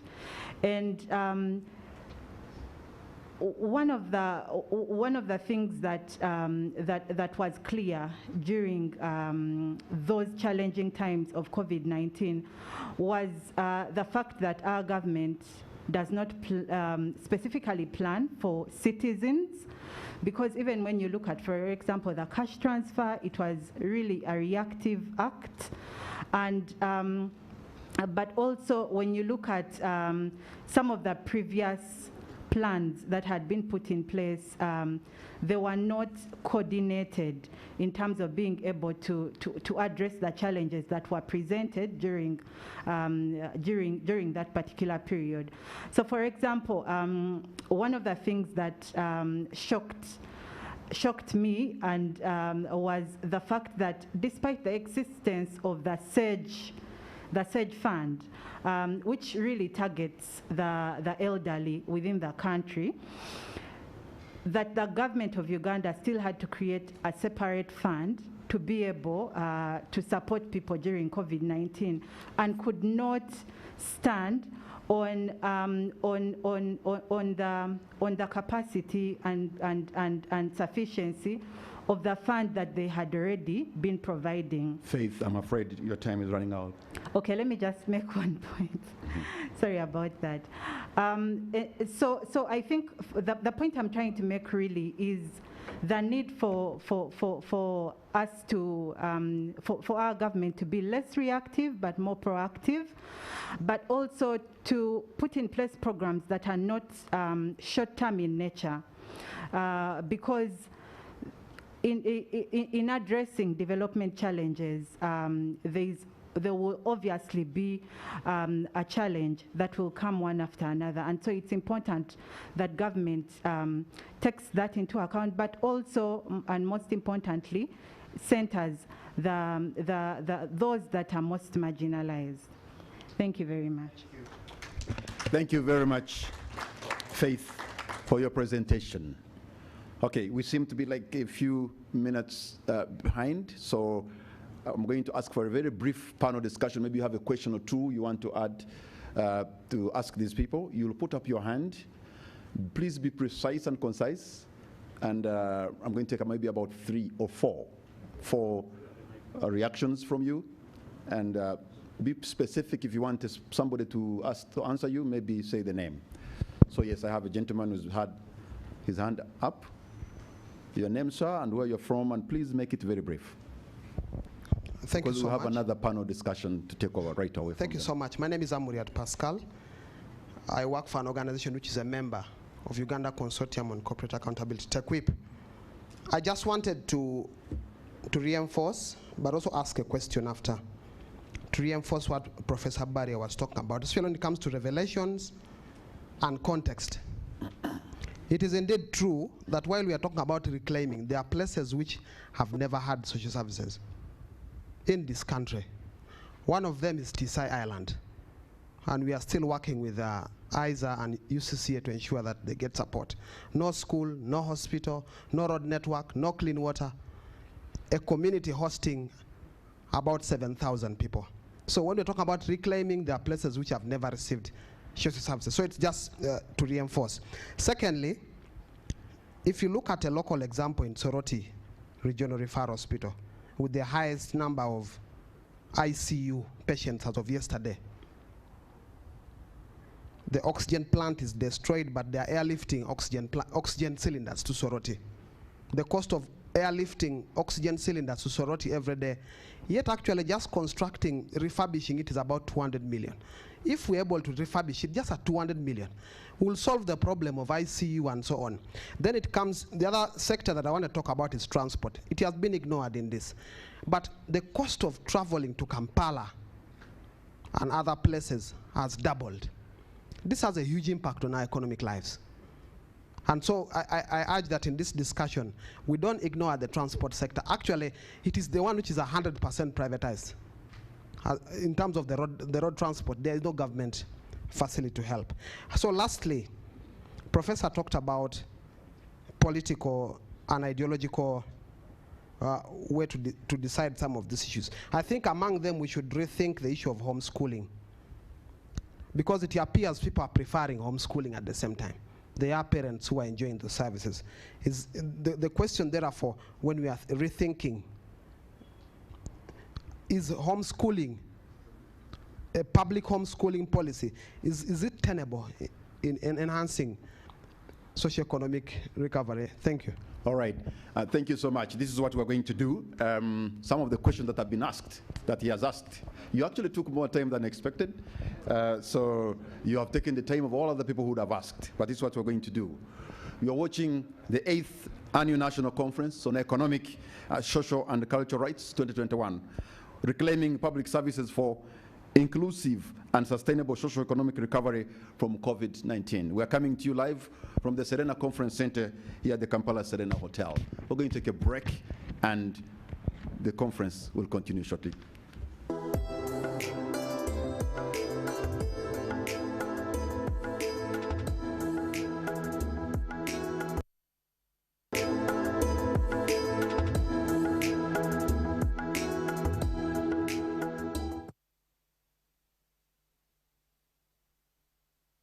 Rights 2021 with a theme, reclaiming public services for inclusive and sustainable socio-economic recovery from COVID-19. I want now to invite the next panel to take up their positions right here. Our panelists are Ms. Alan Kembabazi, Program Manager, Initiative for Social and Economic Rights. Please let us welcome Alana Kembabazi. Thank you. We have Dr. Emmanuel Luyirika, Executive Director, African Palliative Care Association. Let us welcome Dr. Luyirika. Our next panelist is Honorable Abbas Luyombo, who is a fourth-year law student, School of Law, Makerere University, Prime Minister Students Guild, Makerere University, and former GS-CRC Makerere Law Society. With a round of applause. And last but not least, we have Mr. Nsereko Arthur, who's an educationist with 22 years of teaching in high school, now turned advocate for social justice. Let us welcome Nsereko Arthur. Okay. I want now to begin from the extreme left, and that is going to be Mr. Nsereko Arthur. And we're looking to maintaining health and education as a public good lessons from COVID-19. Mr. Nsereko Arthur, you're going first. Thank you so much, Patrick, and thank you, Professor Jean-Barrier, for that keynote address. How do we maintain education as a common good and a public good? Allow me to revisit Professor Jean-Barrier's keynote and make the following very quickly. Number one, we have commodified education. Then he says, however, with blessing in disguise, COVID-19 comes in as an equalizer and leveler. The question is whether those that were in the middle class have actually gotten to the same level as those that were lying down there. For me, I would want to opinionate that what COVID-19 has done, it has perpetuated and entrenched inequality, especially for the underserved and the underprivileged. True, COVID-19 has become a determinant for access to education. Our schools can only run if there is a semblance of low infections. COVID-19 has allowed the health system, from Professor Barria's words, a fictitious emergency response, something that we have not allowed our education system. These were the responses that we had. We've tried, but failed in the education sector. One, we promised education materials to go around the country. Have we done an audit to find out which people actually accessed these education materials? And did they actually go around all learners in the country? We did promise radio sets to facilitate the virtual learning. I don't know whether anybody saw, but all I saw was one single radio set that was still in an assembling plant, and to date, We've not heard of any radio sets going around the country, but we know that the Ministry of Education is running instruction programs on different radios in the country. The question is there access for everybody? When we talk of the SDGs, we are talking of leaving no one behind, including that person who cannot afford a battery cell for a small radio. The other response that we did propose was a television set. That has not been seen. We are still waiting. And then we went virtual. Let's allow for remote learning and remote instructions. Parents are paying for these classes on a monthly basis. Primary schools are asking parents to pay 100,000 shillings on a monthly basis for these virtual classes. On top of that, the parents are paying for the materials that come with that virtual class. And then they're also paying for assessment after the virtual learning. In an environment where we are grappling, first of all, we grappled with OTT, we dropped OTT and then brought in the data tax of 12% for a country or for a citizenry that must struggle to find a meal the next day. And all this happens in an education system where it is an issue of lobby with cash. Students are lobbying for placements in schools. And I'm talking of both the government-aided and the private-aided. Students are lobbying with cash for placement. Even the teachers in the government schools are lobbying with cash for placement and posting. Say that I'm not posted in a country school, I'm posted in a school that is more accessible to me. Even head teachers are lobbying with cash for placement in particular schools. And the moment we lobby with cash, we must recoup whatever we did invest. This is total corruption, and this has definitely affected our education system. So, what do we need to do if there is going to be recovery? Number one, as Professor Barrier did opinionate, we need to rethink and revisit the question of privatization of education.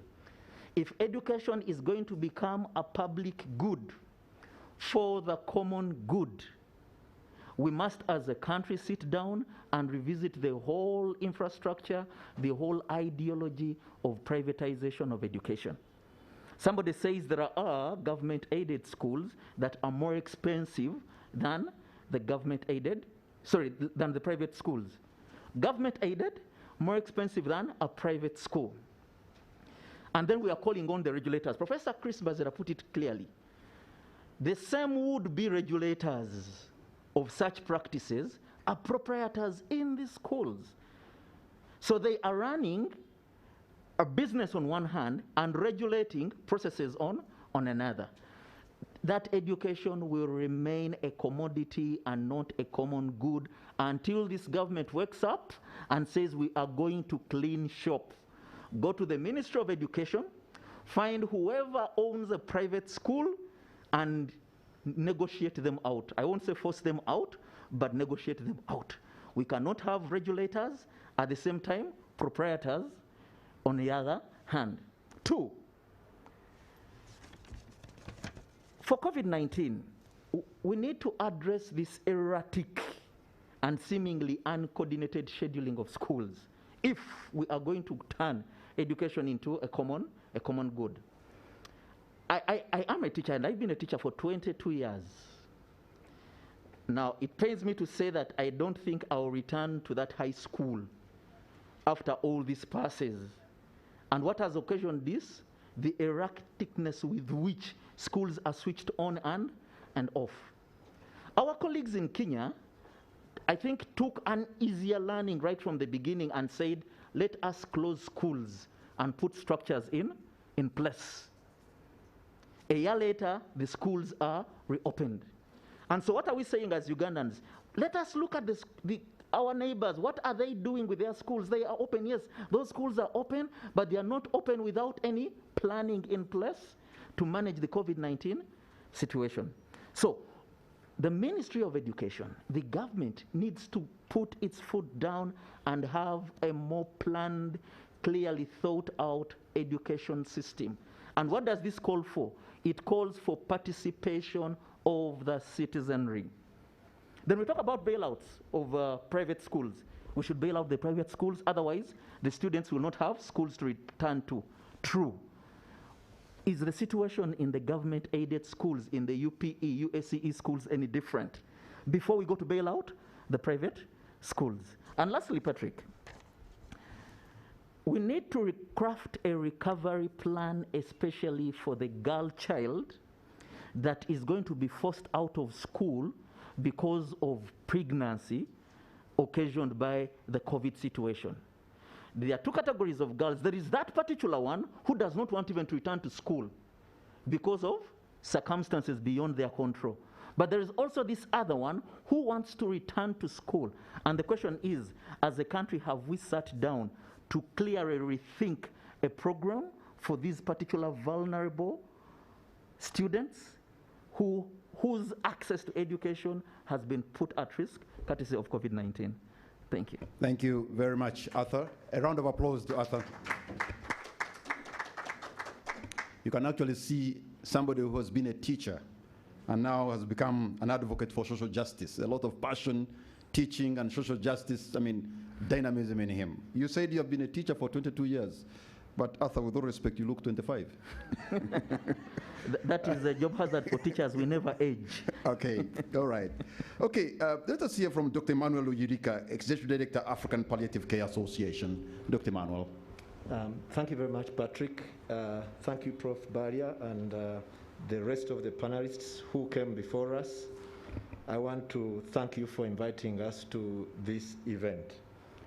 When we talk about reclaiming the social services as part of the COVID recovery arrangement, we need to think about where we've been and where COVID found us. Now, when it comes to health, education feeds health, and health feeds on education, and those two cannot be separated. Therefore, as I make my submission, it's important for us to bear that in mind.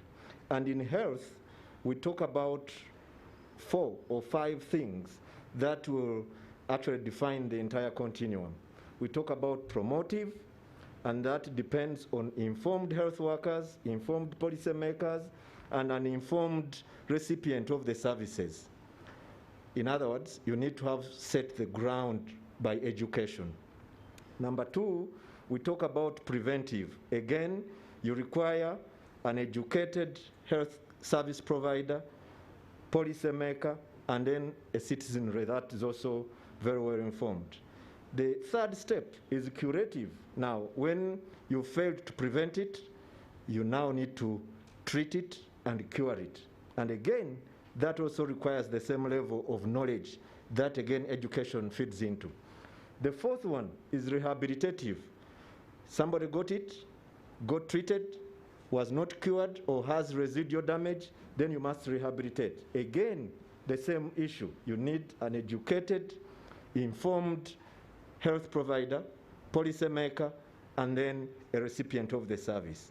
Then the last one is palliative, and that's really my area of emphasis where I work. At that stage, you are quite vulnerable.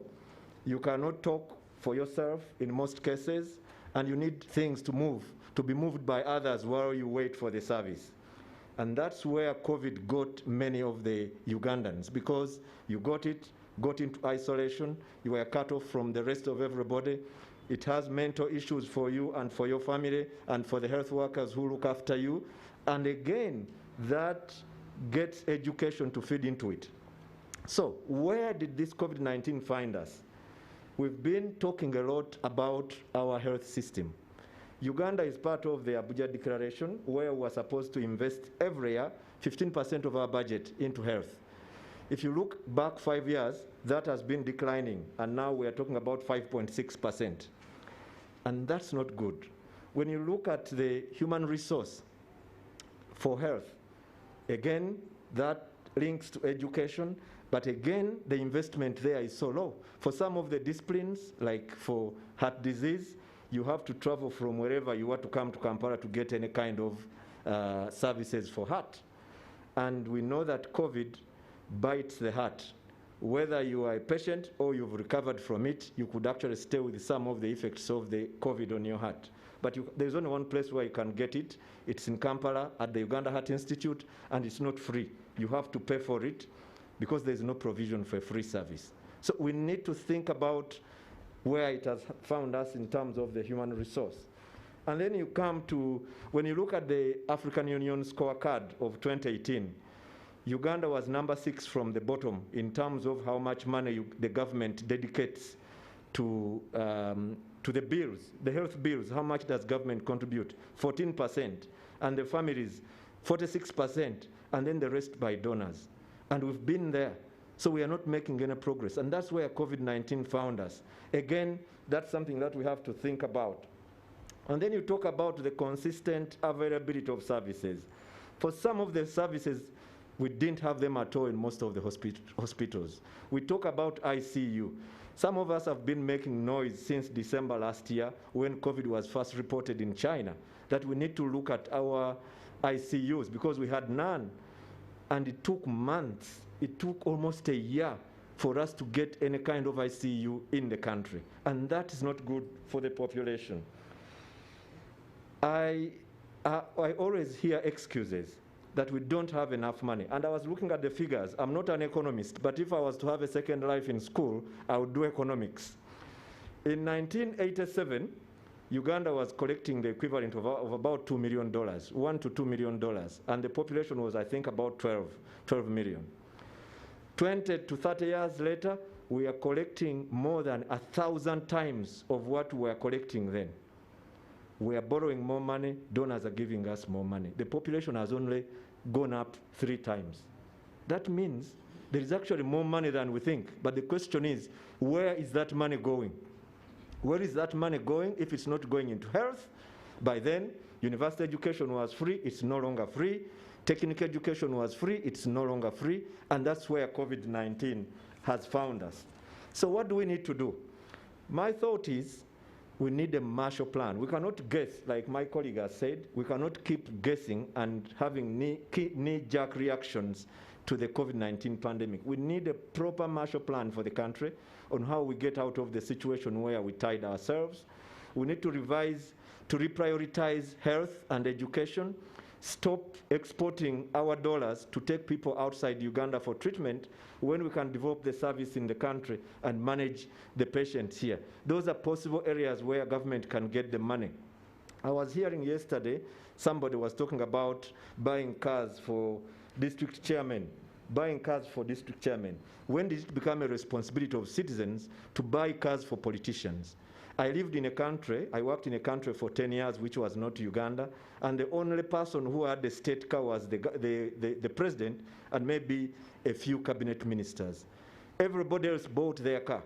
Government helped them to buy cars, but they didn't spend money, their own government money on buying cars. And for us, we have a fleets of cars on the roads, which money could be pushed into the public services that we need. We need to set up a proper functional national health service. In fact, if you look at countries that have a functional national health service, they have responded better to COVID-19 compared to those which were purely privatized. We need a Cuban-style or UK-style national health service, where we are able to guarantee the health of all our citizens. Just before I get to the end of my presentation, one of the things that COVID-19 has highlighted is communication, being able to communicate to citizens and they understand what you are saying. Now, most of the health communication in this country is packaged in English. The majority of the Ugandans do not speak English. We have about 5, 6 or so major languages, and it's very possible for us to ensure that it's standard, that all our communication is packaged in the languages that people understand. We have RR, Runyankore Ruchiga, Runyoro Rutoro, we have Luganda, we have Luo, we have Akarimojong or Ateso, we have Rugbara. and have those as standard packages in the languages that people will understand. Because without proper communication, or assuming that communication has happened when it has not, we get so many problems. Before I conclude, two more issues. The first one is mental health. Now, Uganda has less than, I think, 30 psychiatrists, and they are all here in Kampala. And COVID-19 has raised the issue of mental health more than any other discipline in medicine. But we can't respond to it because we don't have a system to respond to it. We don't have the manpower to respond to that need. My colleague has talked about the girl child who is losing out in this pandemic. We know that in health and education, the workforce is made up of mainly women. If you go to hospitals, if you go to schools, these schools cannot function without the female teachers or the nurses, female doctors. Men tend to leave these services earlier than the women, and yet they do a great job. It is therefore important that we invest in a system that does not even wait until school opens, but we need a system that should go out and look out for these girls before school opens. Whether they are pregnant or not, they should come back into school. We are sure we are investing for the future. And if we fail to learn that from this COVID pandemic, then the country will not have learned anything. Thank you very much, Patrick. A round of applause to Dr. Loyirika. Okay, in the interest of time, let us have Alana Kembabazi talk to us, and then we shall have reactions at the end. Alana. Yes, thank you. I hope you can all hear me. Is the microphone off? I have Marlo. But yes, I've been thinking what is new for you all, the viewers, you all here, because we've lived through a horrible, horrible year. I'm not even halfway. And everyone has talked a lot about this. But I keep saying, are the people who are supposed to listen hearing us? So we've talked about education, and earlier this week I was giving a presentation on UPE, and I remember I was showing the difference between the government data, in this Stella example, and research we had done in areas where I remember at some point someone is showing us how they are dividing a classroom into two with a curtain, and there are two classes, and the other class also has to share that half class with firewood, because then when it rains it's a store, you know. And someone said, but UPE is just for the poor, and everyone knows it.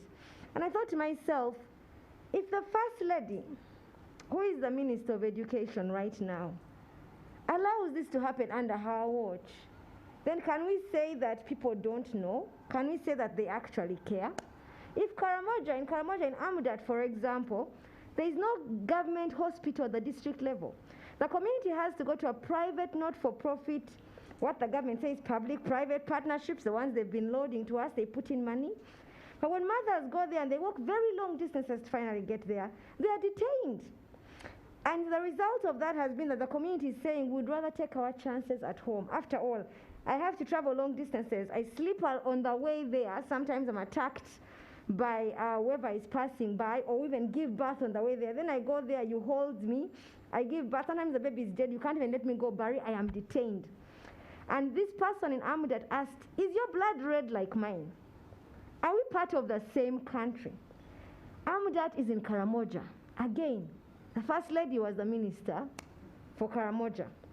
We look at Mitoma, where there is no district hospital, and during COVID-19, people were just steaming. There was no options. The government chief whip comes from Mitoma. Honorable Otafire comes from Mitoma. These are people that have proximity to power. So I think the failure for us to get up and actually work to ensure that there are public services, strong public services in this country, we are beginning to think maybe it's a political decision. And the question I then have for you all as Ugandans is, what are you going to do about it?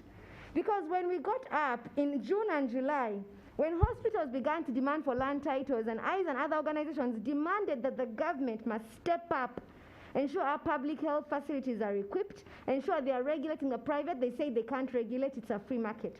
And then to our surprise, we had them say they are going to give the private money. But they've been giving the private money for so long. They've been doing it with public-private partnerships for health. That's why they've been saying, instead of building a hospital here, I will give you some money, you will reach people. And they know it hasn't worked, because we've even taken them to court on detention of patients and all kinds of abuses that are happening there. So why then are they not acting? What is it? How many more conferences do we need to have? Surely, if people are dying at the rates that they did this June and July did not wake us up, if the fact that people just suddenly lost their incomes and we all realized we are a bill away from poverty did not wake us up, when do we wake up, Uganda? When do our leaders wake up? And today is Democracy Day. So the question I have is, for whom does the state exist? Because I feel very compelled to bring the questions I have had from the people we interact with every single time. In Amudat, they said, for us, we are like forgotten people. We even had a whole report on that because it was said so often. In Sigulu Islands, in Amaingo, they said, here, when you're poor, you die. So then, can the state be said to be a state of any sense? Because you see, when we talk about public services, they are an integral part of the social contract between people and state.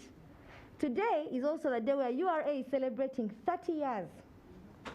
And today I was having a conversation with someone who was on their very first board.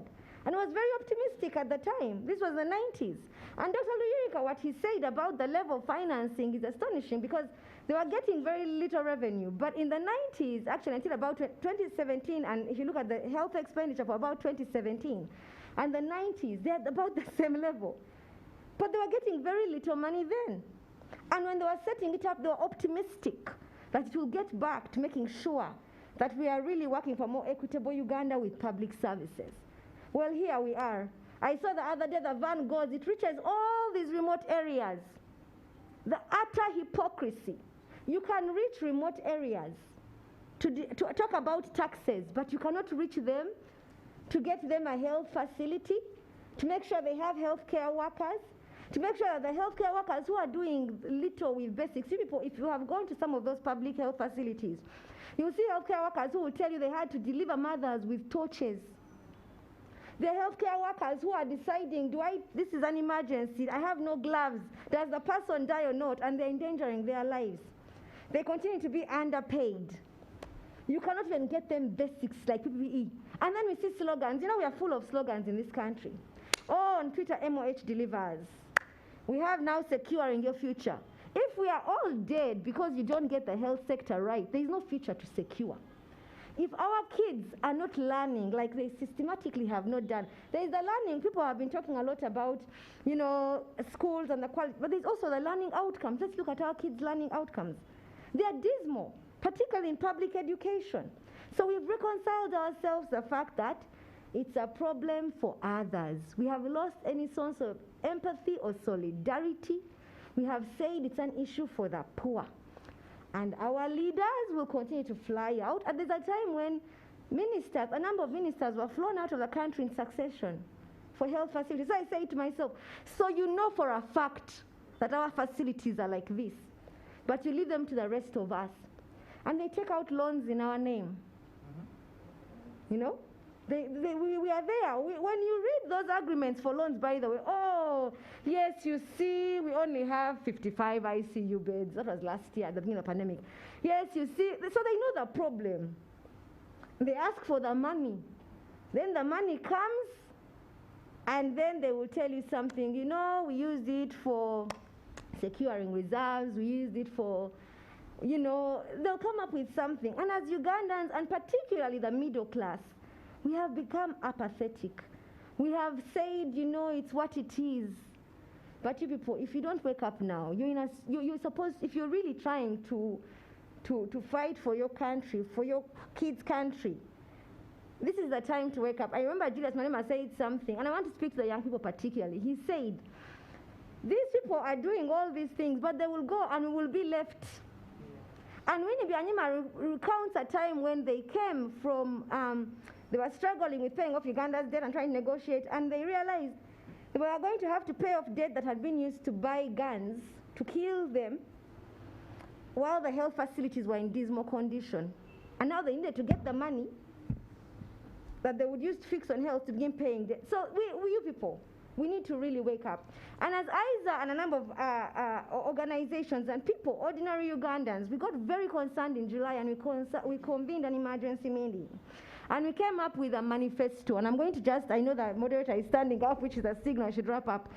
We have a people's manifesto and a coalition on reclaiming public services. And I just want to say some of the demands we say very quickly, sir.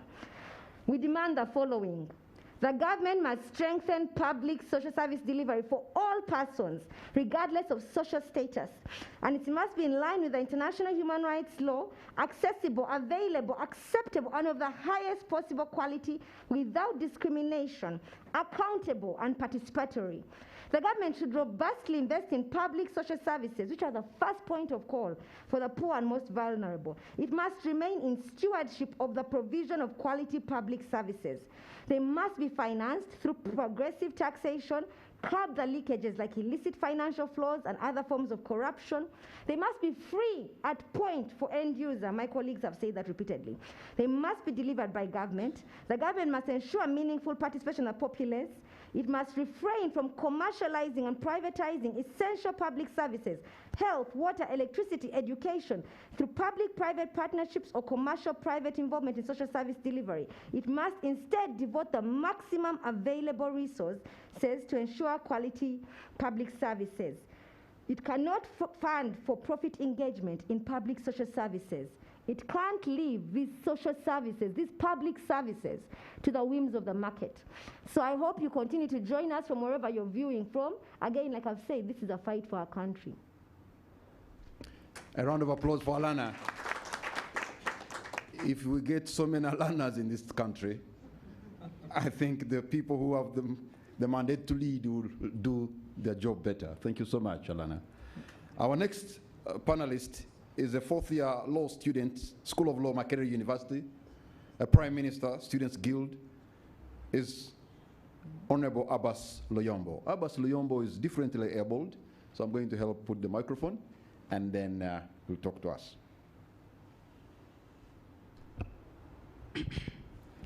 Thank you so much, Patrick, and for the opportunity granted. I am glad that I am a leading consumer to many of these services that are being discussed now. And I have tried, or we have tried collectively with a number of people to see how we can possibly consume better services. But I want to think as a law student as well, possibly the framers of the Constitution knew that if my right to education is not respected and I achieve that quality education, my next course of action was given to me very fast. And possibly that's why they created Article 30 concerning education. And then the next article was about the family, because that's what has been granted as the solution to many students, to many children currently, because they can't afford education. I will be wrong to expect a reclamation of what has never existed. And that is simply because I know, and we know all of us, that those who are meant to create the change we need enjoy it most when we sit and speak to them from these conference centers. And any day you choose to change the means of addressing them, then they are in position to address your problems, but then you're a problem to them consequently. I do not think that the higher costs of education started during COVID, or they became a problem during COVID. COVID came and found a crumbling economy, which only made sense to those in the middle class, but those in rural areas, it never made sense to them, and neither could they afford to pay for their children, to pay for their students at higher institutions of learning. But subsequently, those who could not pay then, we think at this point we can prepare for them and they are in position to pay. Yet prices keep skyrocketing every day. And we have seen this challenge when we spoke about it a few years back. Those who felt were oppressed became the hooligans of the day. We were called hooligans, we were called indisciplined students. And subsequently, and a bigger problem, I think, at the end of the day is sometimes even when the consumers, you feel you are oppressed.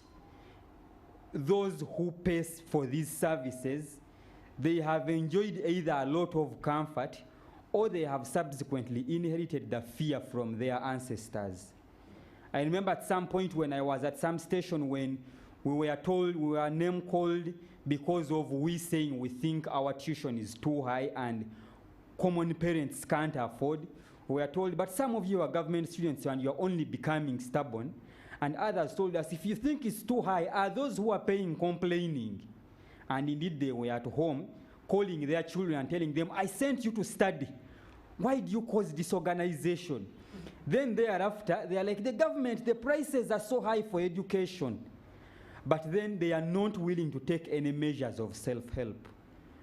To me and to those who are viewing, we shall always be shocked whenever we expect promises to be fulfilled. The other time, one of the leading parents said, it is good you are being saved from COVID. You rather get pregnant, but when you are free from COVID. And we took in that so well indeed. We are safe from COVID and the rest can happen.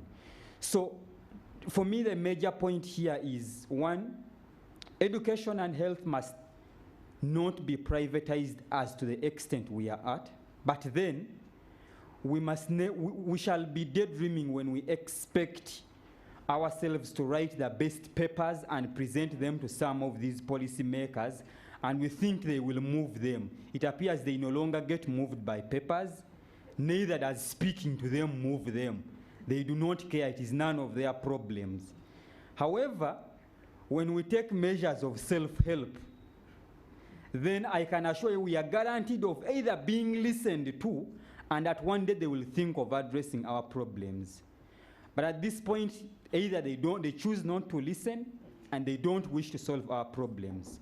But when we pursue self-help, they will at least listen one day, and they will take steps towards addressing our problems. Currently, we were told that the tax on internet is targeted to help education and health. I don't know whether, but they didn't go ahead to show us how much they expect to get from that tax, and how do we know they are going to put it in education and health. But that's the promise they gave, which of course we do not care because it won't be fulfilled. But then, the question still remains, we who are suffering, we who are victims of these unfair policies, we who are oppressed, do we still think we shall write papers and they will respond onto these papers? Do we still think we are going to sit in a conference and they will respond to our demands in the conference, when at this point we have the best citizen who fears most to hear what he or she is saying, and the best one is that who keeps quiet and laments in his or her bedroom? Those who are viewing and those we speak to, it's high time we rethink what we want as a people, what we want as a citizen, because anyway, education has never been the priority of those who matter in this country. Health has never been their priority because can't they afford it anywhere else? They have the powers to afford it. If we demand them to help, if we demand from them to help us to afford the same services, if they don't give them to us, what shall we do other than writing to them papers and sit in the conferences? And well, they are happy by that, because that is all we can do to ourselves. Now, it is important that we sensitize you who are watching us that the right to education is not given to you by the state and those who are in the ministries.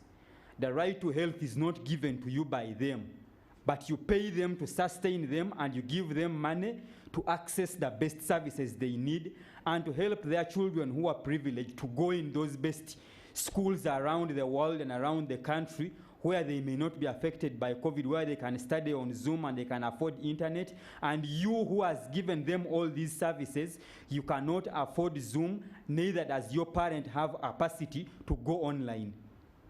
And when you realize all that, then do not expect that when you merely speak to them, they are going to solve your problems.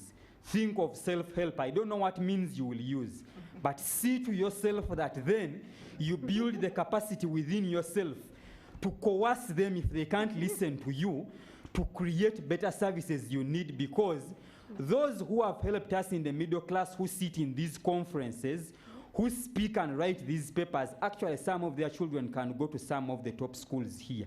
And after that, they will get government scholarships. But you who pay those taxes in those villages, your children go to schools that none of them can ever get a government scholarship, even when they choose to create them. And when you call them, they will tell you government has all these scholarships, government has disability scheme.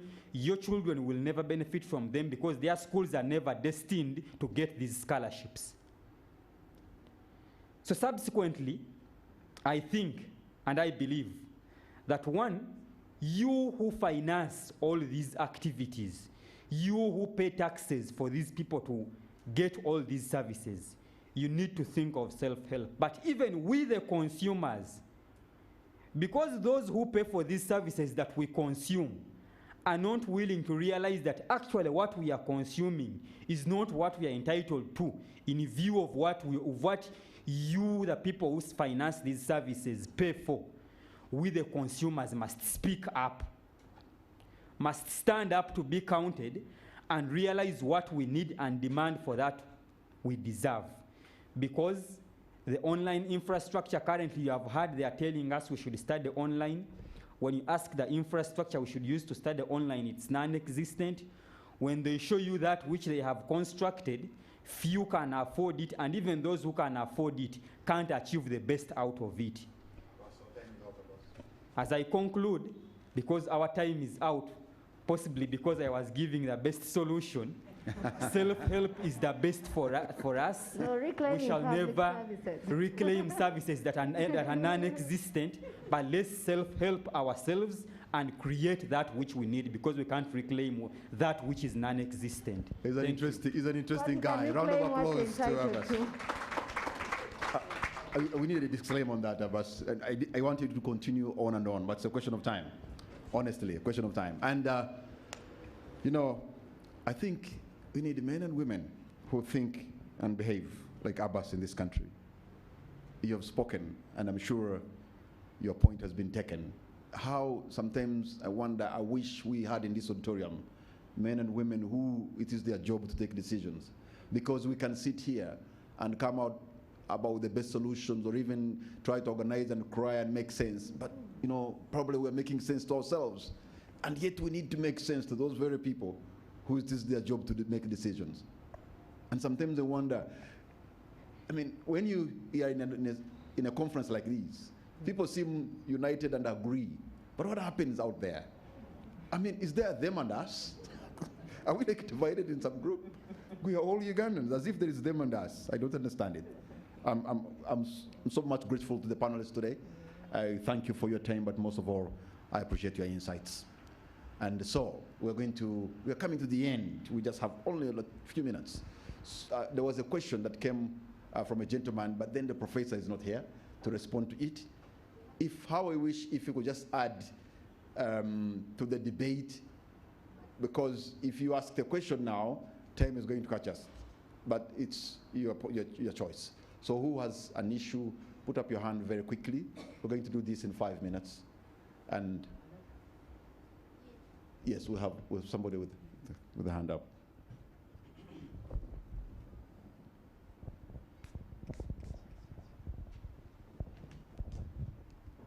Thank you very much, moderator. I'm Kodi Kayinga Mudisto, coordinating COTFON, which is a network of grassroots organizations from Greater Masaka.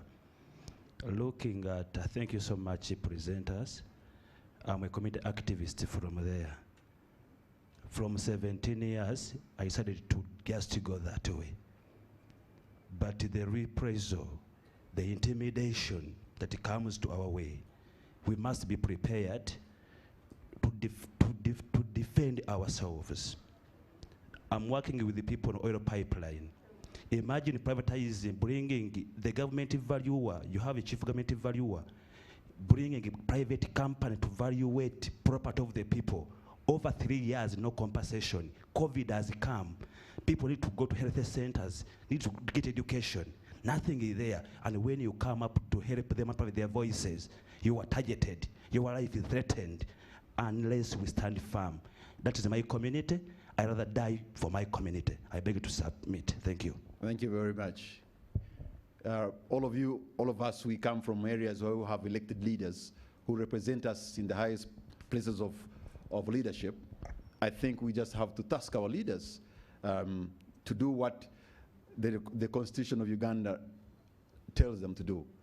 Yes, sir. My name is Najib Kasole. I'm a member of the network of the public interest lawyers. I just want to add on the issue of the education inequality. And this has been going on for over quite some time. When we look at the UNEB results that have been released over time, we know the worst performing districts are always from particular regions of the country. We know these poverty levels are always from one particular regions of the country. So in this debate of reclaiming health services, we call upon the government to consider affirmative action for these marginalized groups of people. The country is not balanced in terms of social services. There are people who are really down and they need really extra help from the government or self-help, like Abbas put it. Thank you. Thank you very much. You know, the good thing is that we are broadcasting this conference live to all Ugandans and people beyond on our social media platforms, so they are picking ideas here and there, and they have their leaders. I'm sure they will put them to task. Yes, sir.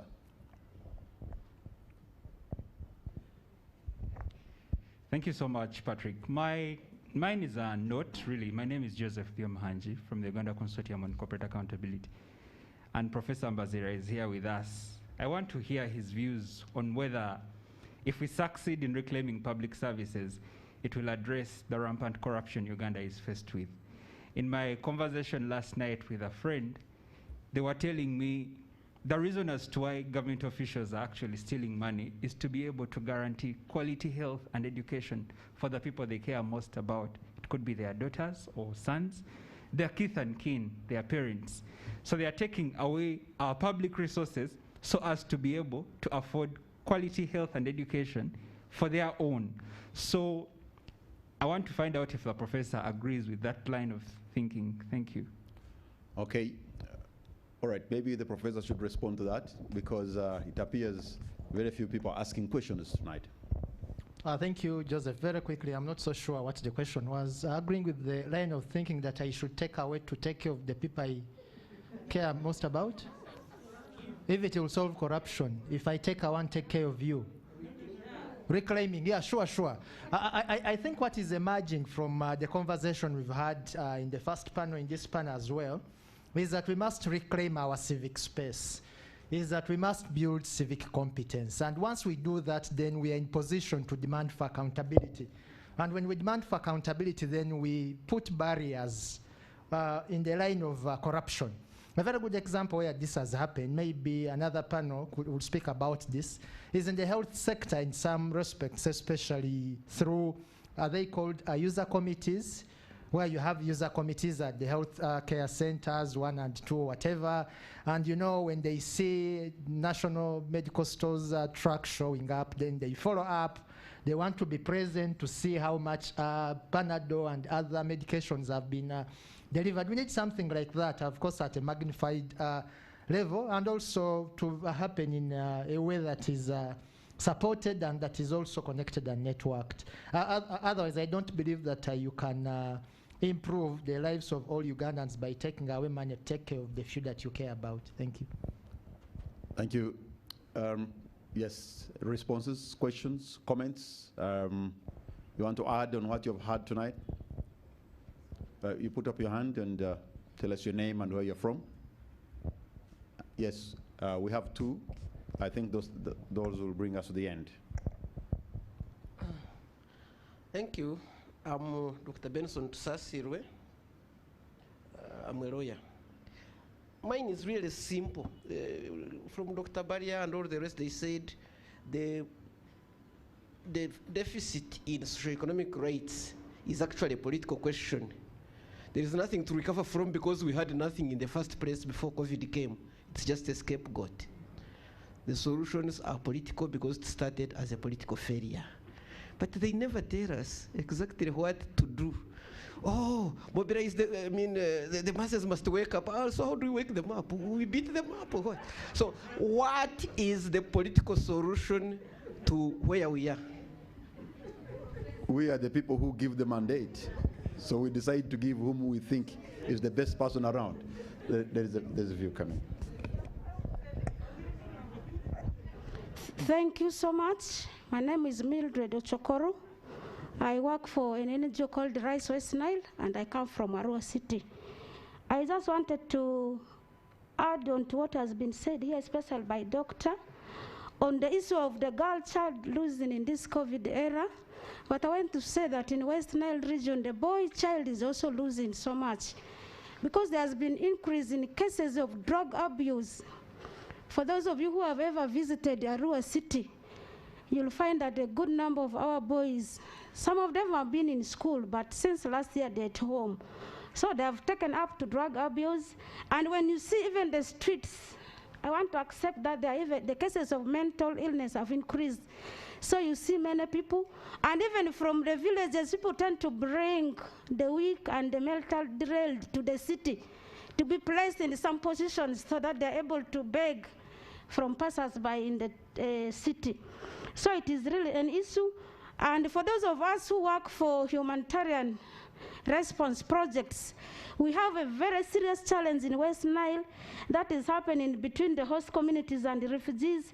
In this COVID era, we have witnessed a lot of conflicts over natural resources because people have got to survive. You find their classes over firewood, their classes over even mere grass, because in the refugee settlement, they use grass for thatching. So I think these are issues we need to also amplify our voices on so that we are able to address them. And now the other issue we have realized with the drug abuse is a matter of legislation. Mairunzi is so much abused by the people in West Nile. And the local leaders have bylaws to counter it. But the challenge we also realize as civil society we have been pushing is that Mairunzi is not on the list of drugs as per our laws of this country. So it is very hard for the leaders to go ahead to do other enforcements which may not be supported by the law. So I think it is an issue because the youth are really going bad, including those who are in school. Okay. Otherwise, thank you so much. Thank you, Ms. Ochokoro. We have, I think, the last person there to give a view or maybe a question. Please tell us your name and where you're from, and make it very brief if you can. Thank you so much, the moderator. My name is Diana Humuza from the School of Law, Makerere University. And it's just kind of a follow-up with Dr. Tsasiri's concern to Abbas specifically. I would want us to know from Abbas, what are the tangible outputs under self-help? We break down self-help and understand exactly, because the desperacy, I think, could be felt even as we discuss, and this has been ongoing. This is the 8th edition of the conference. One of these days, as I was sharing the notices, someone sent me a very long email that you've had these conferences, but is there anything that has changed? Can you point to this and this that has changed? So I felt Abbas's approach was leading us towards solutions, but then I was not able to point out to what exactly do we need to tie our notes on to realize that what he called self-help. Thank you so much. All right, I'm going to give an opportunity to Abbas to speak last and very briefly about that issue, but I think we can't stop talking about these things.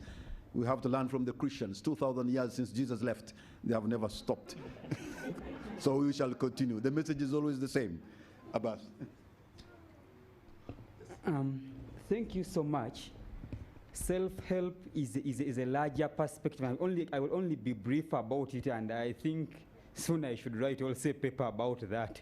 But I think one, self-help is we need to get down to the local people who are not part of these conferences, but who interact with these leaders. And we make them, one, understand and appreciate what they can do as individuals. Because we people who are here will teach ourselves on the right to demonstrate, because that's one element of self-help. And I will tell you, there is someone who fears that right so much. And that person will deliver when he knows that right, you're going to use it. If you start with that, and I will give more details, we are going to get results by the 9th conference. All right, a round of applause to the panelists. And I've had maybe we need to go the Abasi way. The Abasi way seems to be maybe the way, and perhaps the only way. Thank you so much, Abbas. And this brings us to the end of today's 8th Annual National Conference on Economic, Social, and Cultural Rights 2021.